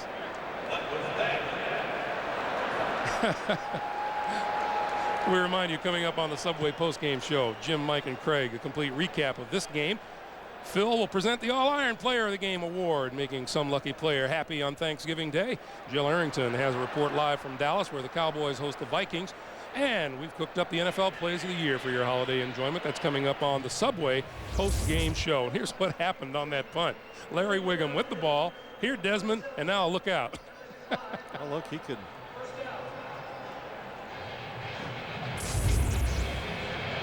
Larry Wiggum is a have fun kind of guy. And you know what? When you're down 34-9, it's tough to have fun with less than 3 minutes to play. Yeah, it doesn't look good. Don't. When you're losing a football game, too much work goes into this. I hear people say, oh, the NFL, the no fun league, and I'm going, man, let me tell you, that's so absurd.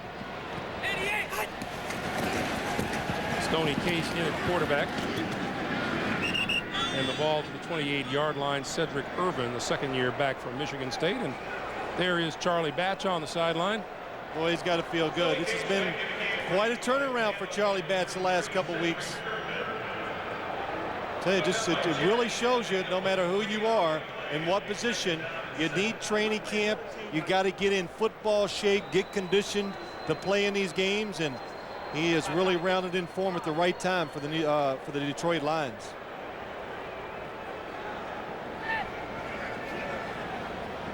Second and 7, and this will be the last play before the 2-minute warning.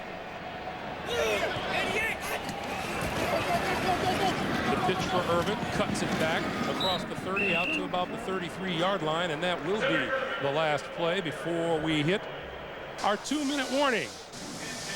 We've got some voting to do. 34-9, 2 minutes to play here in Detroit. Once again, happy Thanksgiving, everyone. Greg Gumbel along with Phil Simms back at the Silver Dome. The early returns are in from our cast of characters in the studio as the action goes on down on the field. This is going to be Cedric Irvin around the right side with a little room to run.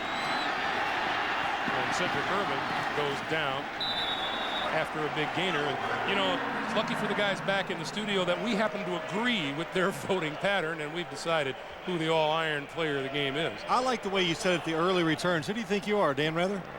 That's pretty good, though, but you're right. Charlie Batch, Greg, there's no question he epitomized everything you want to see in a football player. He played well. He played hard under pressure. He took some big hits, and he was the difference in the game today. How about these numbers for Batch? 17 of 25, 204 yards, a touchdown, no interceptions. Oh, he also rushed for 1 hurtful touchdown. Oh, yeah, and then don't forget the other scramble, the touchdown before where he scrambled to the half-yard line. The Lions went for it on the following play, score, and, that was... And, you know, you can feel there's a little bit of a difference. You know, you watch the local newscast, people are excited about these Detroit Lions. They are. Saw it all around town this week. And, you know, we always had a saying as players and the league and everything, somewhere late in the season, you got to catch it. You got to get the fever. And I believe the Lions have. They've found a nice way to play, and it's proved out to be very good for them the last 3 weeks. We remind you, coming up on the post-game show, we will award the trophy to Charlie Batch down on the field. Stay tuned for that. Hope he takes it. Oh, he'll take it. He may need someone to help him carry it, but Charlie Batch, one happy camper as well. He should be. 34-9 is our final score. And Gary Moeller has won 3 straight. Once again, our final score, Detroit 34, New England Patriots 9. We'll send you to our NFL on CBS studios for the Subway post-game show, including the awarding of the All-Iron Player of the Game. Right after these messages, you're watching the NFL on CBS, home of Super Bowl 35.